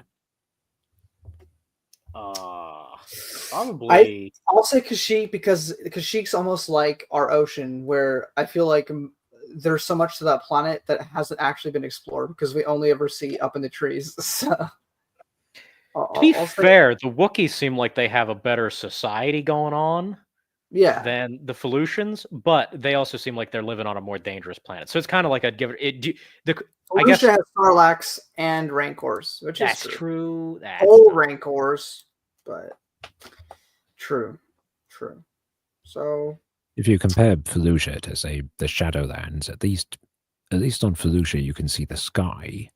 That's true. That's if true. you're at the bottom of the planet, even if everything's going to kill you, yeah, you can at least see a way out. Whereas you just see pitch black darkness up above you. So, yeah. I think I'll go with I'll go to Felucia over living on Kashyyyk.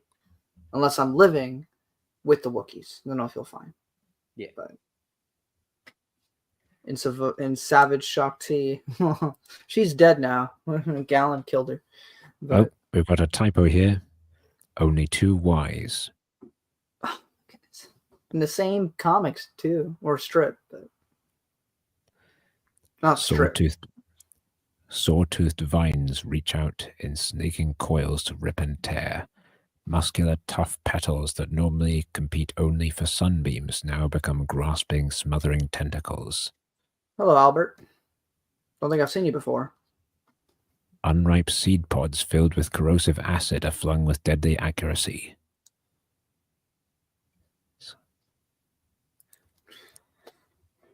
Another typo, misspelled tentacles. Tentacles. Chewie, tell these things I'm a friend.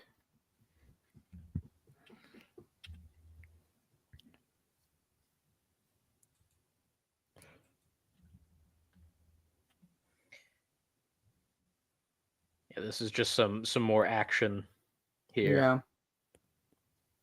Yes, One missed opportunity is not letting us see Chewbacca's son and wife in this comic. They just realized they're on Kashyyyk and they're not around. We do in the Marvel series much later. Right, they do show up. Remember that. They're mentioned by name. Right. Also, very comic book shot of that woman, because there had to be at least one. So. Oh yeah. Yeah. I don't have any comment on that other than not necessary. But. Yeah, pretty much. And at this point, we're starting to wind down with this story. Yeah. We're at the end, basically.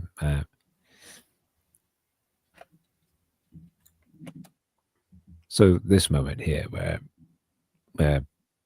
either says, "Can you go and help the others?" and Han says, "Nope, they're all dead. The troopers, the scientists, everyone." That's a bummer. You know what I just realized she kind of looks like? This would have been made first, of course, but she kind of, and we're in a jungle environment. She gives me the Jane vibes from Tarzan. I can see it. From the animated film, specifically. I know Tarzan's had stories before that. But also, I really want to see this centipede thing in live action now. Oh, yes. That'd be terrifying, but I would love to see it. I wish we could have seen it in like the 70s where it looks like a big, weird, ugly puppet. And like it's gross. Right. It's like gross looking, and you're like, ooh, it looks slimy. Oh, it would have been awesome. I want to look as scary as like Return to Oz. Yes. Yes, terrifying. Give me nightmares. So they've got the auger root, and Mistress Nemo's quite rightly points out that C-3PO still hasn't explained why they thought Gytha was a spy. He's like, I forgot I said that. Ignore me. And he goes, "Oh, well, actually, we did go back there later, and see here, I think he might actually be referring to the Shadowlands." Because in this story, they didn't quite go down into the lowest levels. But I was going to say it's a little too late now, but Brennan did inform me that apparently this was written later after a conscientious affair in Gambler's World. So we have accidentally again done it out of publication order, but that's okay because we already finished it anyway. But yeah, so because apparently Brennan put it in a different slot for another week, but we've already done it. So that's all right. So he just let me know. I said, "Oh, well, it's fine. It's too late now."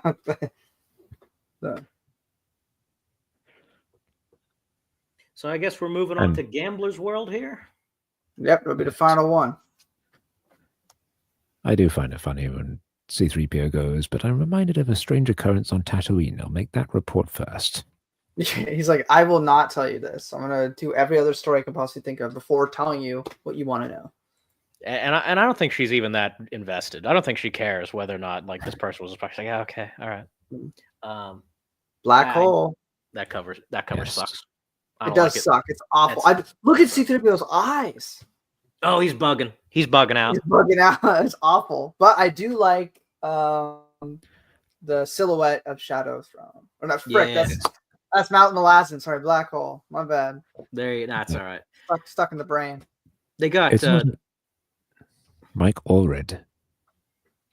I love Mike Allred. That cover sucks. Yes. Mike Allred has done some absolutely fantastic work. He's done some of the best comics I've ever read. That cover sucks. You know, we can't. They're not all winners. Yeah. No. Looks like a parody comic. Actually, looks like something from like the Mad magazine. C-3PO is a little high that day, guys. What year was this re-released, Robert? Go down to the bottom. Does it say? No, it doesn't say. Because that looks like pretty early Mike Allred, or But classic Star Wars, the early adventures, that would be 1990 something. I'm not sure, but it doesn't really matter. That was just funny. So gambling, they do a little bit. That's where we're going here. We got Star Destroyers here, lots of them. That's way. I really like the actual art in the story itself, even though it's kind of like more cartoony. But it's kind of a vibe. I kind of like it. Yeah, this is Ross Manning again. Darth Vader here. He looks silly, and at least in that panel, he does. I think it's the face is too smushed and the neck is too long. He looks fine in that other panel. The Imperial forces will hold until I return. So I quite like this scene here. Oh, yes. Yeah, this is very nice. Hey, I was gonna do something bad. Hail Lord Vader! Instinctually, it was like that guy. That's not good. I was like, nope, not gonna be Elon Musk today. Nope. Can't we? This podcast is gonna get canceled for so many reasons. Let's not add any more to the list. That would be enough, Lord Vader. I penetrated Rebel headquarters just in time. I really love Black Hole, though. I think he's really cool in these. Of course, a lot of my love comes from what Stover will later do with him in novel. But even putting that aside, yeah. Look at his design. Look how cool. Yeah, he looks like space. He looks like space. Napoleon. He's got like a weird head. He's like Space Napoleon. So this is a little bit of a nitpick, but if I could change anything, I would give him a weird text bubble. I would make him sound like have it either be like reverse color, so it's a black bubble with white text, or give it a weird shape, or give it something to indicate like unearthly, or change the font. That's really hard to do at this point because they're doing it by hand. But like, oh, woof! That would be perfect. So the head, the thing for me that comes to mind is Aleister Crowley. I don't know if that's just because. No, what's that? He's an old occultist from like the 1910s ish, somewhere in there. Okay, like a real guy, or yeah, he's a real person. Okay, because you said occultist, I didn't know, but all right, interesting. I don't know if I just thought that because I know who Cronal is, but he does look like looks Amadeus. Like he came from the Amadeus movie cover. Yeah. I love that. That's another good pull. Yeah. I just think he looks like Napoleon if he was the stars, but it's not the exact right head shape. But it's like if he had no neck, basically. Yeah. If Napoleon didn't have a neck, just the hat. Yeah. No head. It's just the helmet. Or just the and hat I love and how you can tell he's like wearing like a cloak or something because you can't see his full arm. It's like it's so good. It's such a great design. You can see the sleeve here. Oh, it's so good. The rebels are leaving the protection. It will be. I think the best part is like him and Vader kind of having just like a regular conversation. It's just this weird, this bizarre character pops up and Vader's like, "Hey." Well, it's interesting because here has been the first time we. Sorry, you go ahead, Robert. I'll say after. The fact that Vader makes time to have this conversation mid-battle, that's significant. Oh yeah, that is true. Yeah, I was gonna say like this is the only thing we have. It's the only thing we have so far. In fact, he goes, but the takeover general, the Imperial forces will hold until I return. But delay could cost us this battle, Lord Vader. What is more important than you will do as I say? You will do as I say. And then he immediately goes, I have only brief seconds for you. Yes, it really speaks to, because we don't see this character too much. So what is he that he is important enough that Vader can't just write him off and has to address him? But he's obviously still of a higher tier in terms of like rank, I guess, than him. But he's important enough where Vader just can't ignore him, which is really interesting to think about just in the context of this here, let alone what will be done with him later. But it's really interesting and kind of makes you, it's like, what is this guy? And it's very like kind of mysterious in terms of what is he all about. And I think you get that just within these panels since they're having a normal conversation. And Vader kind of acts above everyone else, which he kind of is in power and in political power and just actual power. So for him to actually have like a normal conversation with someone, because we haven't even met the Emperor yet, but he's subservient to him in the films. We see basically equals. Think about this. This is because you've sparked something in my brain. Imagine it's 1979. You haven't even seen the Empire Strikes Back yet. You've not seen any indication of the Emperor, and you see this guy. You got to be thinking like the Emperor must be some kind of serious business. If this guy is still beneath like Vader and the Emperor. Yeah. Well, I think the idea back then, or the original idea with George, was that he actually was just like a political figurehead or something. It was later changed that he'd be like an actual powerful bad guy. But like if you're like a kid, you're you're reading you're not thinking about that. Oh, look at that. It's like, oh my God, this guy must be like the coolest guy ever, and Vader's still above him. Anyway, I like how Russ Manning writes Vader. Me too. It feels like stuff. Whenever I see what's being written, it feels like something I'd hear James Earl Jones say. So I've never had a problem with that. So they're adopting a different tactic here. They're trying to kidnap the rebels, and so as not to turn the local population against the Empire. Trying to do things quietly. Very quiet guys, these. And the planet in question is called Vorzid 5, and is a casino planet. Gambler's World. Right. I like the space beacons, I think they're called. Yeah, those are neat. I also love how when Black Hole is, whatever his hollow thing disappears, they get a little, it just like kind of starts going to the side there, right? It's a cool little visual for that he's fading away. Yeah, that's really good. I think Russ Manning did the lettering as well, right? Could be. I'm not sure. And here we have the other half of the cast. We got the princess back, and we got Luke doing things. And she actually looks. She doesn't look like Carrie Fisher, but she at least doesn't look as terrible as she's been looking in those Marvel comics. Like, she looks closer to Leia here. Her face isn't so exaggerated. So I appreciate that too. It's just nice for her to not look crazy like she has been. So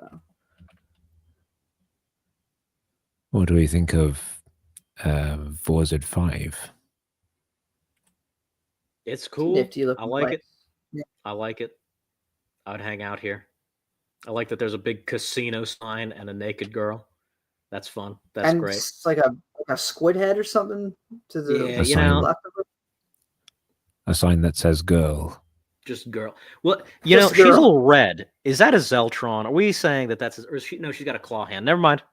Yes. No, she's like a lobster woman.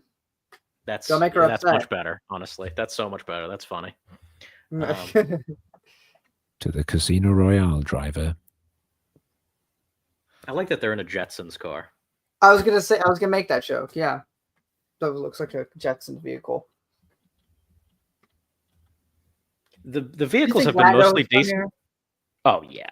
Oh yeah. Oh, look at this guy. Look at this creature. My apologies, citizens. Patrons are allowed mechanical assistance at the games. Your joints must remain outside. This really I don't know. I is. decided that's his voice, but I like it. I approve. he looks like Toothless, kind of. This room that reminds me of the what is it? The Outlander Club in episode 2. Oh yeah, I kind of see that. I see that. Oh, hey, you got like it's that like guy. Yeah, it's that one guy. Yeah. From episode 4. With the snoot. Yeah. Kubaz. Kubaz. Isn't that is that his name or is that the name of the species? Species. Okay. I don't remember what his. Is this meant to be the same guy, or I don't want to be racist? No. Why has she got mistletoe in her hair? Yeah, I don't. She's hoping Luke will kiss her. God, I like that they walk into this casino and Leia's going, okay, we need to be careful.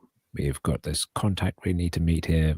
We need to be visible enough that they know we're here, but not make too much of attention on ourselves. Exactly. And Luke just goes, oh, look, cosmic chance. I've always wanted to try that. Idiot boy. Just the dumbest character alive. Have we ever talked about how Princess Leia's hair is like a real hairstyle from the 60s? Really? It is. It is. And I know this because in Detective Comics number 359, Batgirl has the same hairstyle from 1967, a decade previous. Interesting. I will say, back to the point about Luke being stupid, he certainly is being stupid, but to also be fair, outside of episode 4, which was probably the most like drastic, I mean, they've been in a bunch of situations since, as we've been seeing, but he is at this point in time still an 18-year-old boy. True. And he has now gotten to explore all these planets and places more so than he ever dreamed he probably ever would, because he was stuck on Tatooine his whole life. So it's probably, I mean, most of the time he doesn't even really call attention to it, which I think is a little out of character for him. So I like that he's kind of excited that he's in a new place and going, oh, you know, like, I don't know if it's necessarily that he's stupid, more so that he's just, he let his excitement get the better of him. So that's fair. You know, that's shouted that out. We won't bully him too much. I don't care for just the a little 5. bit. I don't care for the 5 here on this ball. Yeah. He's in this room full of there's also a 9 blinking lights. Oh yeah. Yeah. I don't think I should see real numbers in Star Wars. It's a little weird. Yeah. I do like the ball though. Yeah. We've got this creature here. I like him. He looks cool. He's underwater. He's supposed to be like an underwater guy. Yeah, he looks like a fish. That's fun. He looks like look at that guy.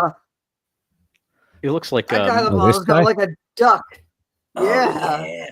Oh, I love him. Look at that. Sorry, I had to call attention to that. That's crazy. Like, I don't think that's a beak. I think it's just like his lips are extended like a beak, which is funnier to me. Or maybe that's his nose. Like he's got a really long, really big nose. Maybe he's like a mole creature. Maybe. He could be a mole. He looks a little bit like a mole creature. I would like a mole creature. That'd be cool. I like him. Sorry, I mean to interrupt. Just I had to show that. So we establish here, and this comes up later, that Luke is incredibly lucky. Wow, is he? number 6? And meanwhile, Leia's just going, what are you doing, Luke? We're supposed to be inconspicuous. Oh, yeah, and he's like, oh my God, I love gambling. What an addiction I've come across. That's a much better Star Wars. That's a much better alternative universe where Luke just stays on the casino planet for the rest of the time, just playing the slots, and the universe just gets destroyed around him. That's so much better. I love it. It's okay. That's my. So hold on, we've got Frankenstein. Okay, in the corner, he's gone 3 times. We've got a mixture of, I want to say, Ra's al Ghul and the Master from Doctor Who, with this guy saying "incredible." Oh yeah. Well, we also have a thing that kind of looks like a alien from Halo of all things, with the little helmet up front, and then like a dog man in a weird sort of outfit there. So that's fun. Awesome. See, this one here looks like something we already have. What am I thinking of? Yeah, A Shavistian? Thundercat.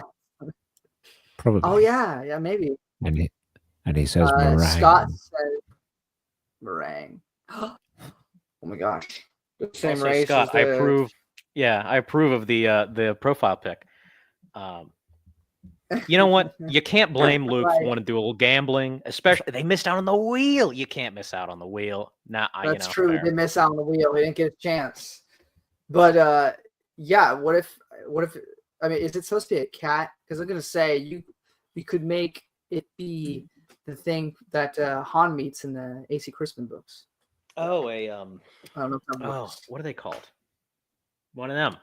It's another. I cat like that character. species.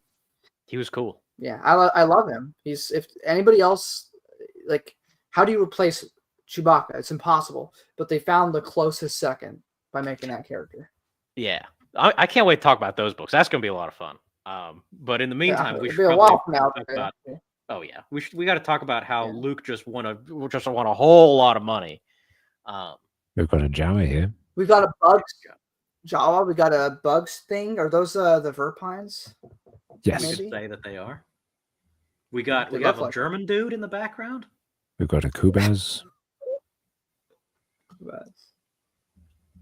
We got a lot of things. We got all kinds of little creatures here. Wait. This droid here with the B2 on it.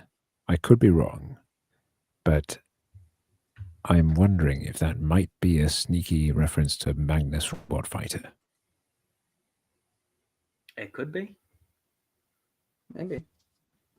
Definitely a possibility. I'm not as familiar, so. Because that was in the 60s, so that would have happened by this point. Yeah. But yeah, he's got R2 to carry the credits. The conveyor's stopping. I gotta go get some power converters. And of course, they immediately get accosted by stormtroopers. And these are special stormtroopers, right? These are like shadow troopers, whatever. Retroactive first appearance of shadow troopers. Right. It wasn't originally. They were just black stormtroopers, but it was later said that they were supposed to be the shadow troopers. Yeah. So right. That's pretty cool. Actually. Yeah. So because this would have come out before Dark Forces, where they're introduced, I think. So. Oh, those but are also haven't. Oh, sorry, Dark Troopers. Sorry, my bad. Okay. I think Shadow Troopers. That's from Force Unleashed, so that's way later. That's like 30 years almost. Okay. All right. And Luke uses his lightsaber, and it's the proper color. It is. That's nice. Well, these are also colored in the 90s. So yeah. We'll give Marvel Comics that much grace. Is like this was colored when they learned whatever that was. Yeah. But still, it looks awesome. It does. Even if he doesn't know how to use it at this point. No idea. Yeah, but I mean, all he's doing is swinging it. So I mean, which is all you really need as a starter. Unless they shoot. Stun. They'd stun him. Yeah. Well, that was easy. Man, maybe they should have sent Black Hole out to get him the first time.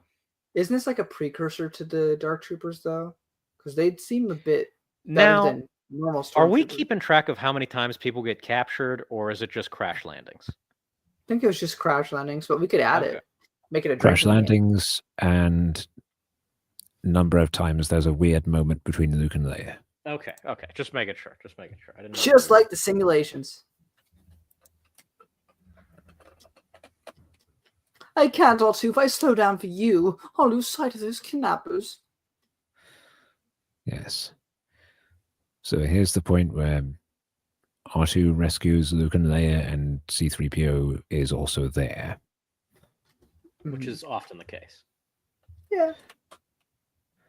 We get to see Black Hole again. Excellent. Now, we've got all 4 of the rebels who dared to come to Forced. Don't forget to take the disorder. And they do the cool effect again with the letters. That is cool. Just a very cool character. You know, he doesn't do a lot. He doesn't, Really. but he's cool. He's a little bit like Boba Fett in this issue, Yeah. where it's like he looks really cool and he's intimidating, and he is effective because they do capture them, but it doesn't completely work out. But he also just doesn't do a lot. He's just kind of just It's more his presence and what he orders other people to do. It's the aura. It's why we all love him now. Is just aura farming, as the kids say these days. Oh yeah. So they call a police droid, or C-3PO does. I like the design of the police droid a lot. It's so fun. I love that. And R2 zaps him. 3PO. He's like, you can't deal with the police. We're wanted criminals. How many times have we seen R2 do that at this point? Only abuse C-3PO all the time. They're the most abusive relationship in fiction. No, I mean use his his zapper. Because, I think because this is because this is pre-Return of the Jedi. I think he used it once before when we were on the Waterworld portion in the Marvel comics, because he did it to like a monster. I think I remember. I know he's used it at least once at this point. Yeah. This is either the 3rd or 2nd time he's done it, I would say, that we've seen so far.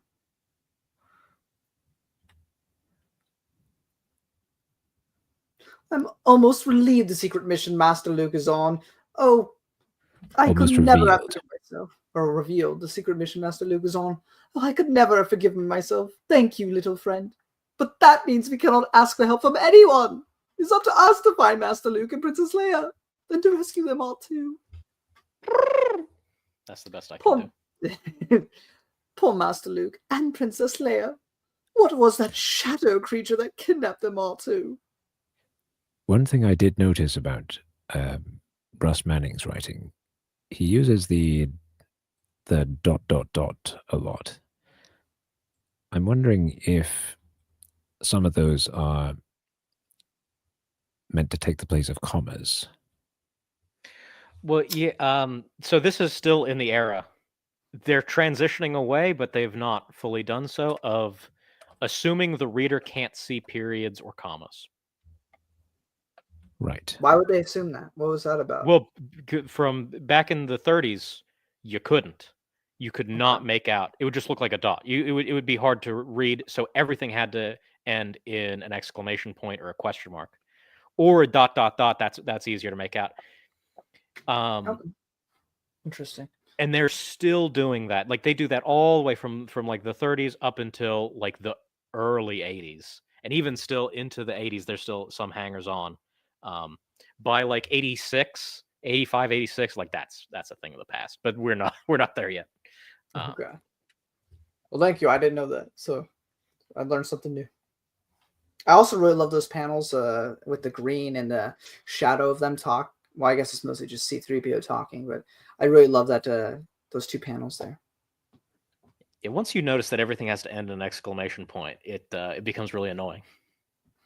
Oh yeah, well now I can't unsee it. I like how this sign here has spaceport in 3 different languages. That is clever. Yeah, basic and whatever the other 2 were supposed to be.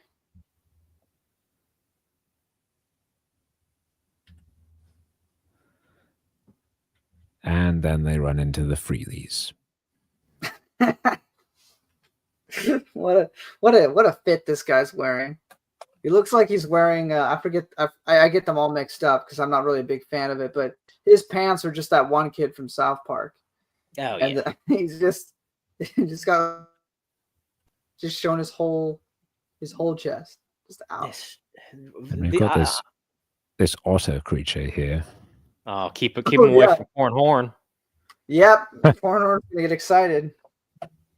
And then we got, like, what is this, Solomon Grundy? with so anything. Solakid Grundy. Yeah. Short. I just realized. What? Wait a second. Or is this? I was gonna say, is he supposed to be in the dark? No, it's a different guy. So I was gonna say it looked like the same outfit, but it's a different character. Never mind. I was like, did he just like switch from like pink to whatever? But it's a different guy. So never mind. Ignore me. I'm losing it. So these guys are idiots. Yes. Yes. They I don't try to. like how they're grabbing. They're about to remove C-3PO's restraining bolt, which at this point he shouldn't have one. And then they go, "Hang on, did no one bring the tool?" That's pretty funny. That's pretty good. That's Russ Manning being like, "Oh God, wait a second. They're just gonna steal C-3PO. Someone forgot the tool." Which, to be fair, that's great. I love it. But yeah, I Tim don't Bridges like is heavy. I don't like any of this. Nope. They keep coming up. I don't like how they look. I don't like their vibe. No. No, nothing about them. They don't even really feel very Star Wars droid again. They don't. Yeah. I like that. So interesting detail, and you can tell that the language of Star Wars is not quite. It's not fully formed yet. Look at the back of the police droid. That is the same, about the same thing that the C-3PO has on his back. Yes. So Russ Manning's like, well, I guess all of the humanoid droids have that on their back. That's interesting. Yeah.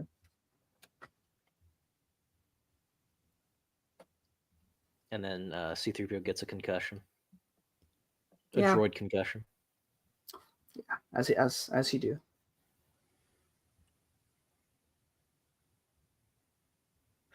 See, I like the shot of the city there. That's nice. It's yes. really nice.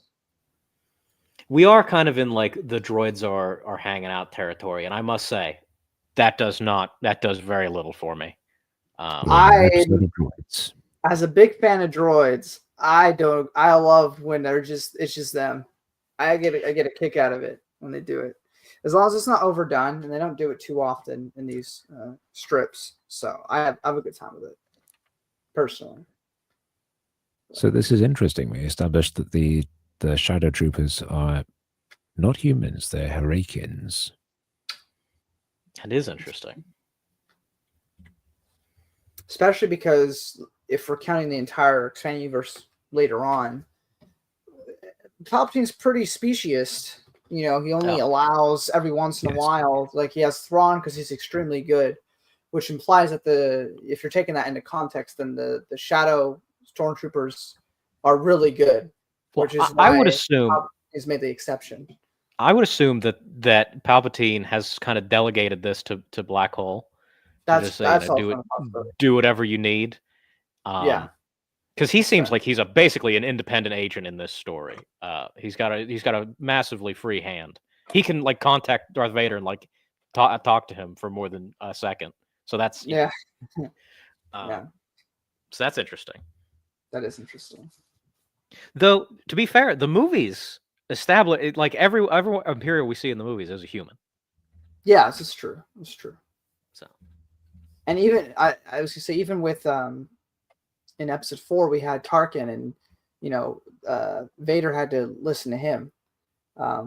Even though, but there was a bit of more of a confrontational between the two of them, in terms of like, well, actually I'm the bigger boss, but I also can't just ignore you because Palpatine cares about what you are doing, so I can't just kill you or anything. So there's a bit of that, like they have tension, but they can't relieve it by killing each other. So, but whereas with Black Hole, it's a bit more of like Vader was annoyed, but he also didn't seem like too upset with him either. It was interesting to think about. He's a subordinate, but also a peer. Right. Yeah. So they find the ship, and the guy tells them to leave. He looks very upset. He does. Yes. I was also going to say, in terms of Vader / Anakin, if you really want to dig deep, I suppose you could also make the claim, like, who else does he have to really relate to anymore? In terms of like, oh, I got the Force. So I guess, Black Hole would be something of familiarity for him. Because I assume he doesn't talk to Palpatine too often.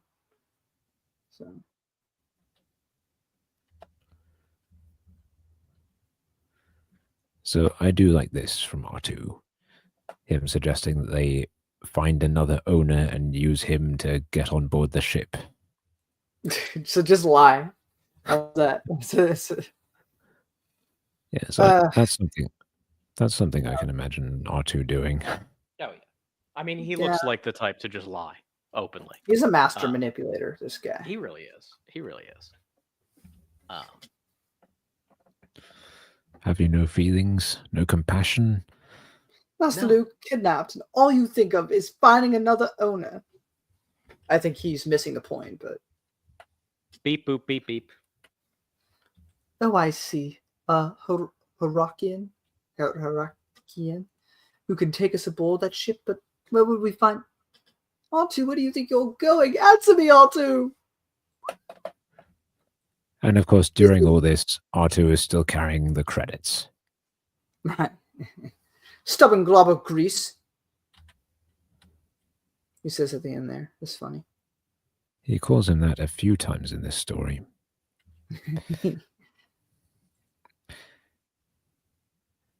So paralysis beams. That's a thing. Interesting. Yeah. Different from a stun. Like, this just makes you unable to move.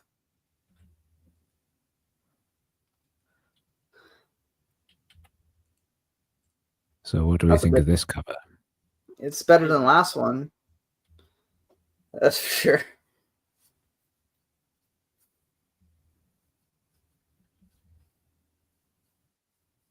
The guns are actually really detailed in that cover. They are. Yes. Now this is new, I believe. Probably. Added for the Dark Horse re-release.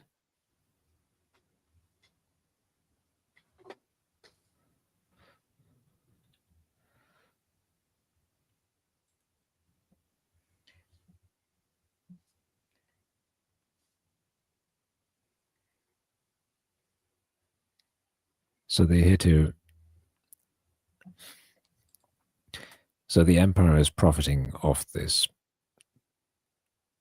place, and the rebels are seeking to disrupt that, and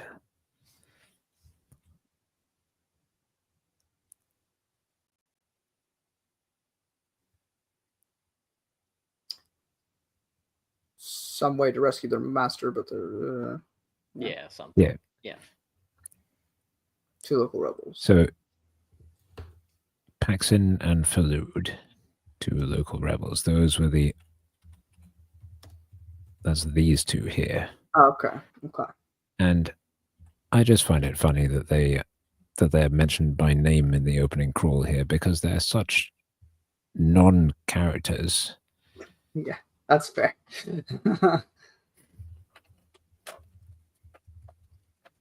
Who is that official?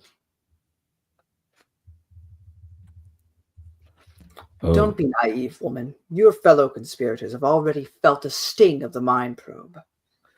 See, I like this moment here with Leia. PTSD, yeah. That is really good. But they did not know who your contact is, so you will tell me. I am through asking, Princess. Now my little helper will do the asking. Ooh.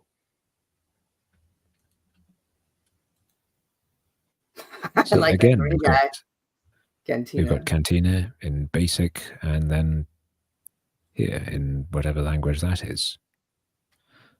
I like the green guy slurping on his drink. Gross. Vile. Don't like it. And we've got Harper, whatever this is. I have no idea what that is supposed to be. The closest thing I could think of right now is for those like Midnight Black characters. There's one in Legacy. that Kate is a bounty on. I forget their race. Nictu? No, that's different else. I don't know, but that's the only thing I could think of in terms of relating it to something else. So interesting. We're seeing 3PO lie here. We don't see that very often. No, he doesn't really get the opportunity. Gargamel, the bartender. I do see it. Yeah, we don't really see C3PO lie too often. Usually he skirts around stuff.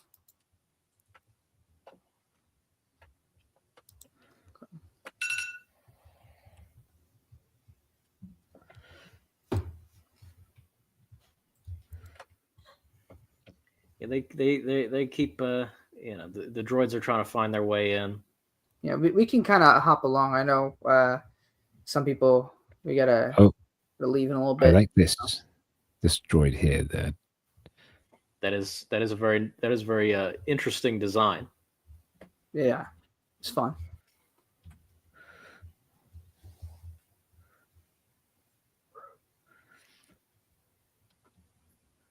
And R2's done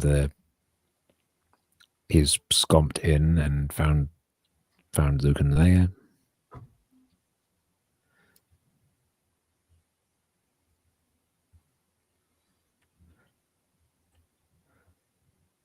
And then these guys rush the captors.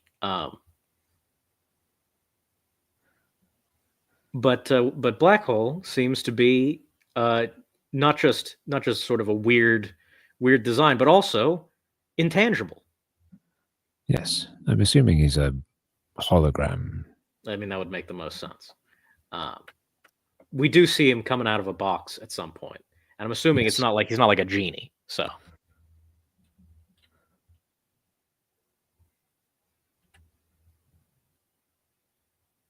Goes for it, nothing. They are shooting the interrogation droid. I like that. That is a nice moment. I like they bring along the weasel. I like the weasel guy.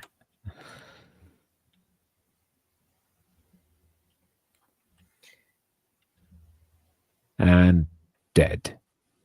Oh no, weasel.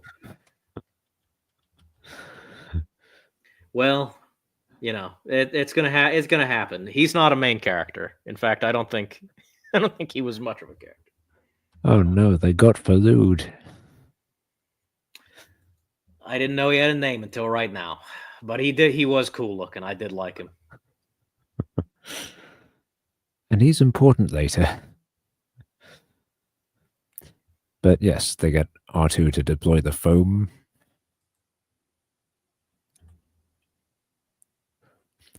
And so this is a minor thing, but I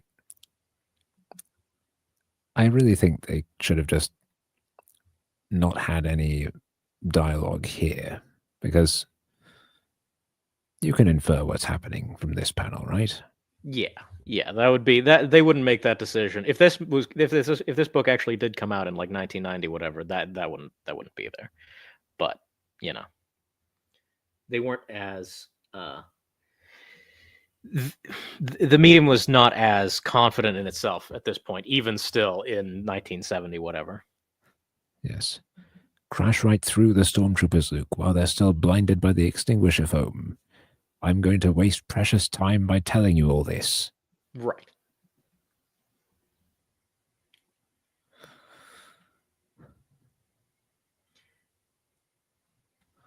They're escaping with Paxton, the other rebel.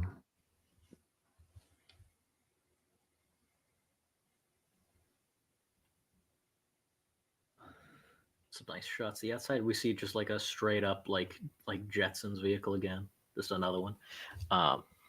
Which is fine for the record. I think it's funny. Yes. And Black Hole's letting them go because he doesn't want to kill them in front of people. I mean, that was his mandate. So yes. And then we're back to the framing story. If only Falud could have made it too. Rip Falud. He seemed like a cool cat. Weasel, whatever. We get more of Mistress Nemos.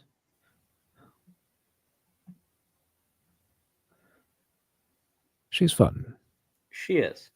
You can see how different the Sunday strips colors were as compared to these done in the 90s. This is a lot more subdued. I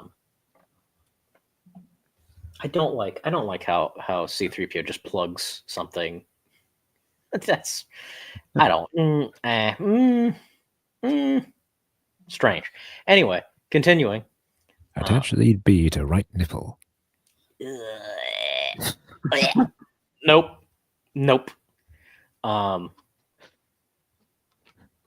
But all in all, I think how much we got? He didn't have to do this for Chewbacca. Well, he needed to make sure she got a really good picture of of Black Hole. He's like, this is the coolest looking character we've had so far. So we got to make sure, I can say that the framing story of having him explain adventures to the supercomputer, this is another one of those decisions that would not be made today. It's like, okay, all right. Yeah, it was a cool novelty, but it's starting to lose its appeal as they keep doing it. So, yes, I like this moment where C-3PO's about to continue the story, and Mistress Nemos goes, "Wait, I found this. There's this bit of tape in my espionage bank that matches what you've just submitted."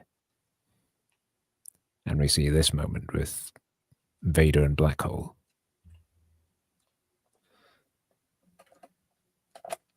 Hold on, I might be able to do. I have to practice, but unfortunately, I have seen a bit of Jedi Fallen Order, so that's how I always usually practice the voice. It's just repeating the line where Vader says, "You would make an excellent Inquisitor.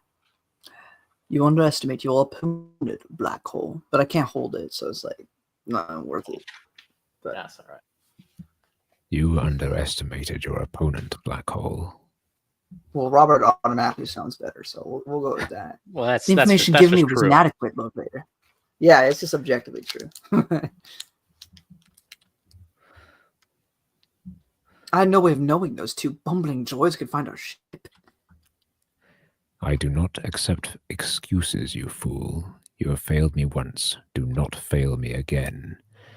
As long as even one rebel remains on Vorzid 5, our operation there is in danger. Yes, sir. Use whatever force is necessary, but get Skywalker and Princess Leia off that planet at once.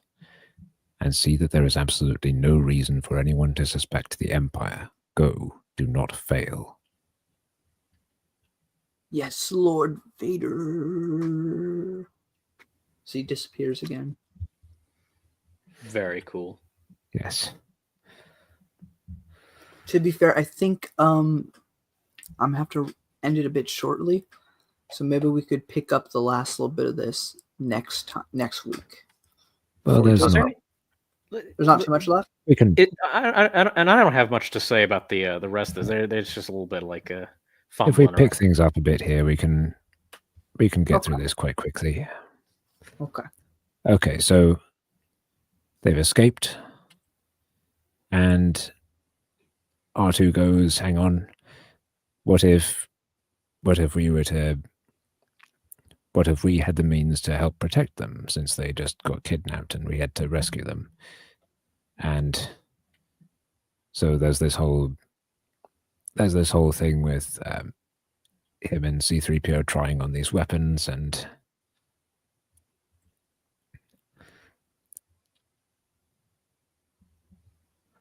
what do we think of this guy here, this alien? He looks like the disguise from that one episode of the new Scooby-Doo movies where it was Penguin and Joker. Right. Which I don't know why they didn't just. They should have just worn the costumes that they normally wear. I don't know why they had to wear costumes on top of that. A little bit complicated, but he looks like that. So yes, we're in an episode of Droids right now. we are. I like his look though. He's a cool, kooky looking guy. I do like it. Apparently, that hurls mirth gas grenades. Sure. So they just start laughing. I ain't laughing. Like the Joker. It's like the Joker. It really is. This is a tie-in to that episode from like 6 years previous. 3PO's being fitted with a thing that sprays a noxious odor and emits a mind-numbing sound. Does not sound fun. It senses evil intent at 50 paces. I don't know what is that. Evil intent. How do you sense evil intent? You could say hostile, or I can understand hostile maybe because like your heart rate, but evil intent. That's like a It just knows. Question. That's a it just knows. Question. It just knows. It just works. It's like Flex Seal. It can fix a broken mirror. Just slap it on. Oh yeah. I don't know if anybody's ever seen that John Tron video. Just yell help, and a dozen tiny concussion bombs will fly out. Okay, that is quite cool. That's cool, but what if you're like, oh, let me help you out, and then you just bombard the person with concussion bombs? Well, then you'll have given them a mighty concussion. You will. So we have another Weasel character, not as cool. This one has a mullet. I don't like it. That's the same Weasel as before, not the last one, but the one before that. We've got the Freelies back. There's a lot of Weasels going on. Yes. The Freelies are attempting to steal the droids again, and as soon as they get near, this happens. As usual. And then C-3PO just starts blasting.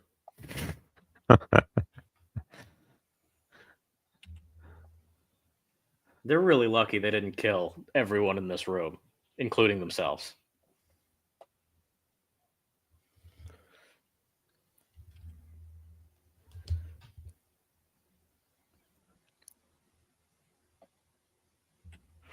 And the Freelies decide to back off for now, and the droids very wisely decide not to buy whatever these are. But, and this is important, they have been fitted with locator units.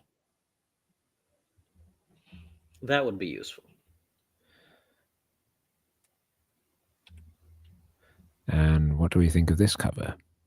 Not bad. I quite like it. I love the black hole is like a shadow up against the wall. I think that's fun. Cool. What are these shadow troopers doing to this man? I didn't notice that before. What are they putting in his mouth? I think they're meant to be torturing him. I would assume. Well, yeah, but I figured that. But what is that? But the question is, what kind of torture? I must have someone. Because it just looks like a black ball.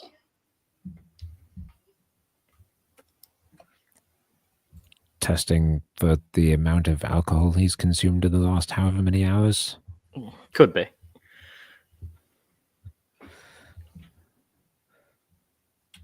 Right. So we still got these stupid characters. Yes. And they're still trying to, they're still like, oh, let's get him. Let's get him, gang. Which is exactly what they would sound like. And then we got this guy who he looks kind of cool. What's his name? He's somebody.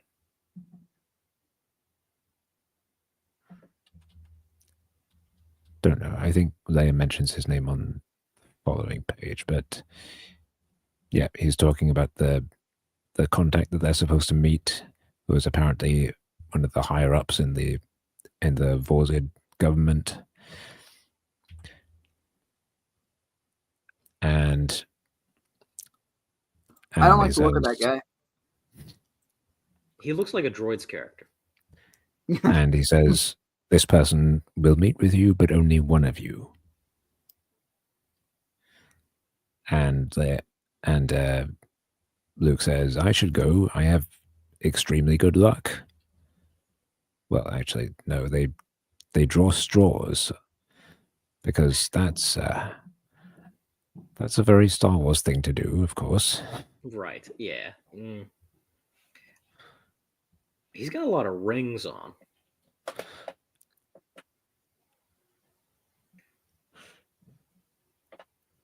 He's almost like a precursor to the leader of the Gungans and his Boss Nass.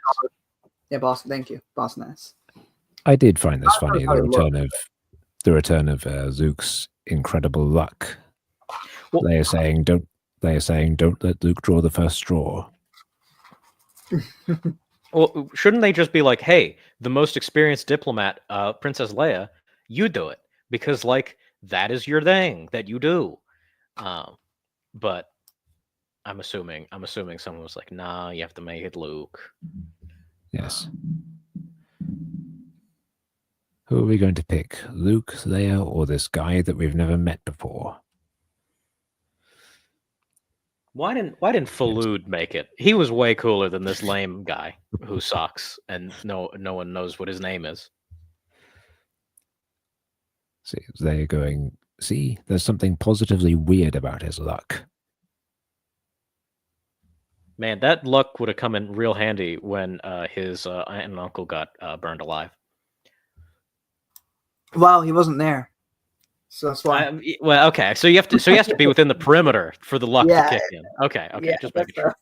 What about when he got his hand chopped off, or got nearly electrocuted to death? One could argue, from a certain point of view, that his robot hand is actually more useful. I am sure Luke was like, I would really like just my regular right hand and not have to get it chopped off. That's probably why he later goes from a robot hand to a robot hand that looks like a normal hand when he can afford it. So this I quite like. Luke has been given a series of instructions to follow. And the Imperials are trying to keep up. We see this Kubaz here again.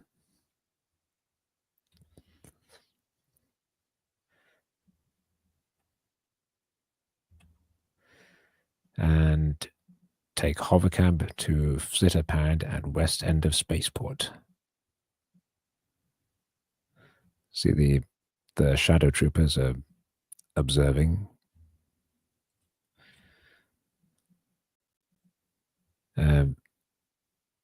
Flitter 555 is already rented in his name. Rise to stack 6. And there's a parade there or something, and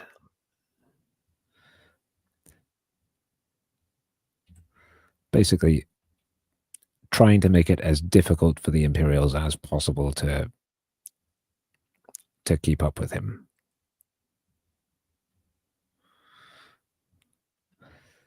Proceed on foot from Casino Terrace. And they lose him here, but they do find him again. Walk directly south along Concourse. And this I like. These spy eyes, I think it calls them. Yes. Those are not quite like the ones that Darth Maul has in The Phantom Menace, but similar sort of idea. We gonna talk about the chicken in the middle? There's a chicken person. We've got a pig person here, and we've got whatever these things are. Moss people. Yeah, they kind of look like Swamp Thing. Hey, yeah, there we go. Yep. Yeah. It's his children. That's odd, but yes, I agree. Goodbye, my son. Our foliage and dreams travel with you. Absolutely outstanding. Walk to grav tube down 53B.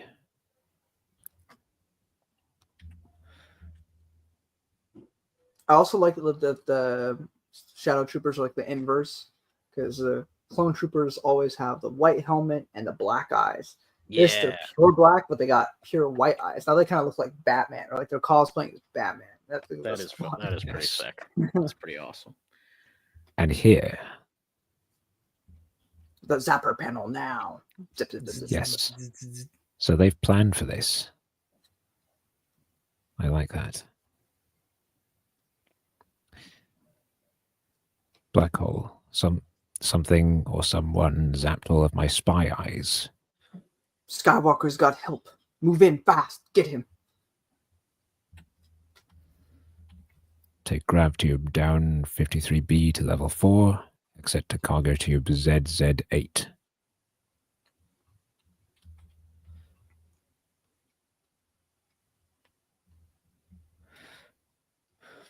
So he leaps down the cargo tube. And this is a bit funny. He just pushes the shadow trooper in through the grav tube. So he would get crushed by all that mail. You'd think so, but yeah, but you know, he's got really good luck, except for like when his adoptive parents die and he gets his hand chopped off and he gets electrocuted almost to death. And like, Al, it could be argued. It could be argued by the time of episode 5, he's lost that luck. That's true. That's true. He does get mauled by a big monster in like the first 2 seconds of that movie. So, and that sounds like pretty bad luck to me. Zane Carrick's got what is good this? luck.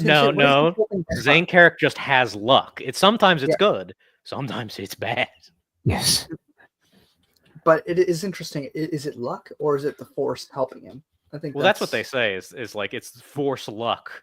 Sometimes it's good. Sometimes it is not good. I like that. That's one of my favorite things ever. And the last thing on the list just says, "Prepare to be ejected." That's not good. You love getting that message right before something terrible is about to happen. And this lady or guy, I don't know. I think it's like a her lady. bodyguard. That's cool. Yes, I don't think we get a name for her, but she is the president of Vorzit, apparently. That is cool. I like it. So I like her design. It very much looks like what stuff that Padme would later wear in the prequels. Oh yeah.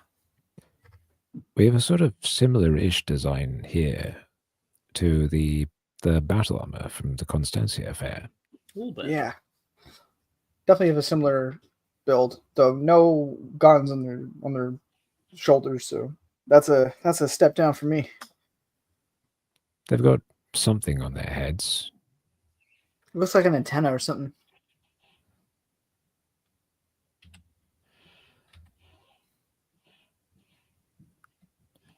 Does she like Luke? Like romantically? Or yes, I wasn't quite sure what to make of that expression there. That's a devious expression in my mind. That is a goth girl that you don't want to come home to. Or maybe I am honored to meet so brave a rebel and one so young. Oh, I don't like that. Actually, a funny story, maybe not funny story. I was at work once. I give people hugs. I'm a hugger. And this is a few years back now. I hugged this lady, and she like kind of puts her arms like from my chest to like my boob to like my stomach. And this is back before my little beer belly growing. I had a nice build back then. Missed that. Anyway, she goes, "Well, I like hugging you. You're young." And I was like, alrighty, see you later. I've got to leave. Yeah. So that's the vibe it gave me right now with that. We got to think, how old is this lady supposed to be? She's probably like Yoda's age. She's probably like 600, 800 or something. If she's saying stuff like that, Good. Then again, who am I to judge? Doctor Who dates 18-year-olds, and he's like 900. So they only in the talk a show. bit. They talk about transferring the credits to the Alliance. Doesn't matter a huge amount because it doesn't really go anywhere in this story, but yeah. But then they get attacked, and Luke gets taken to safety by the claw. Man, we're making references to Toy Story. That's crazy. That movie won't even come out yet. All these references. I like the panel. And now for something completely different. He arrives back at the ship, and Leia's been kidnapped. Oh, yay! Of course. Along with what's his name? We already forgot from the beginning of this issues with his name. Yes, and R2. And they've been taken by Freelies. We should push this faster a little bit because I know Al's got to get going. Okay. Yeah. 5 million credits. That's what they're demanding. And Talk showed up. Hey, what's up? Actually, hold on a second.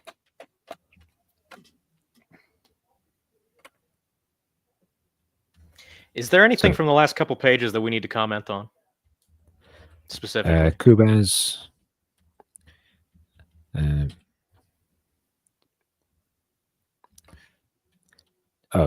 we learned that this guy is the Weasel Rebel's son. Oh, see, it all ties in together. Okay. It all fits. It's all connected. There we go. And he says, "Forget it, princess. My sire asked for it when he joined the rebels." Okay, so he's also like a terrible person. And a kindred, apparently. And a kindred. He's breaking the masquerade by looking like a weasel, as far as I'm concerned. So, blood hunt on him, please.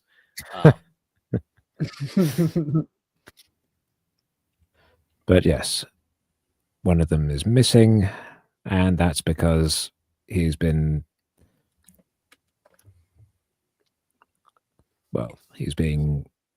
interrogated. It's all three, Matt Mazo.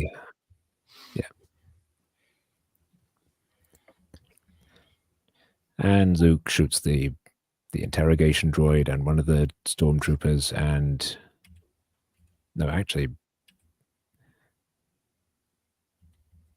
I hate that guy's look. Yeah. I hate it. His little bug-eyed. Yeah, no, I don't like him.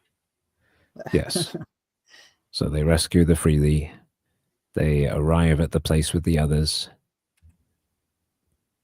And they turncoat. They immediately get attacked by the other stormtroopers. That's karma for you. And the one that they rescued goes, "All right, I owe you, so I'm going to help you out here."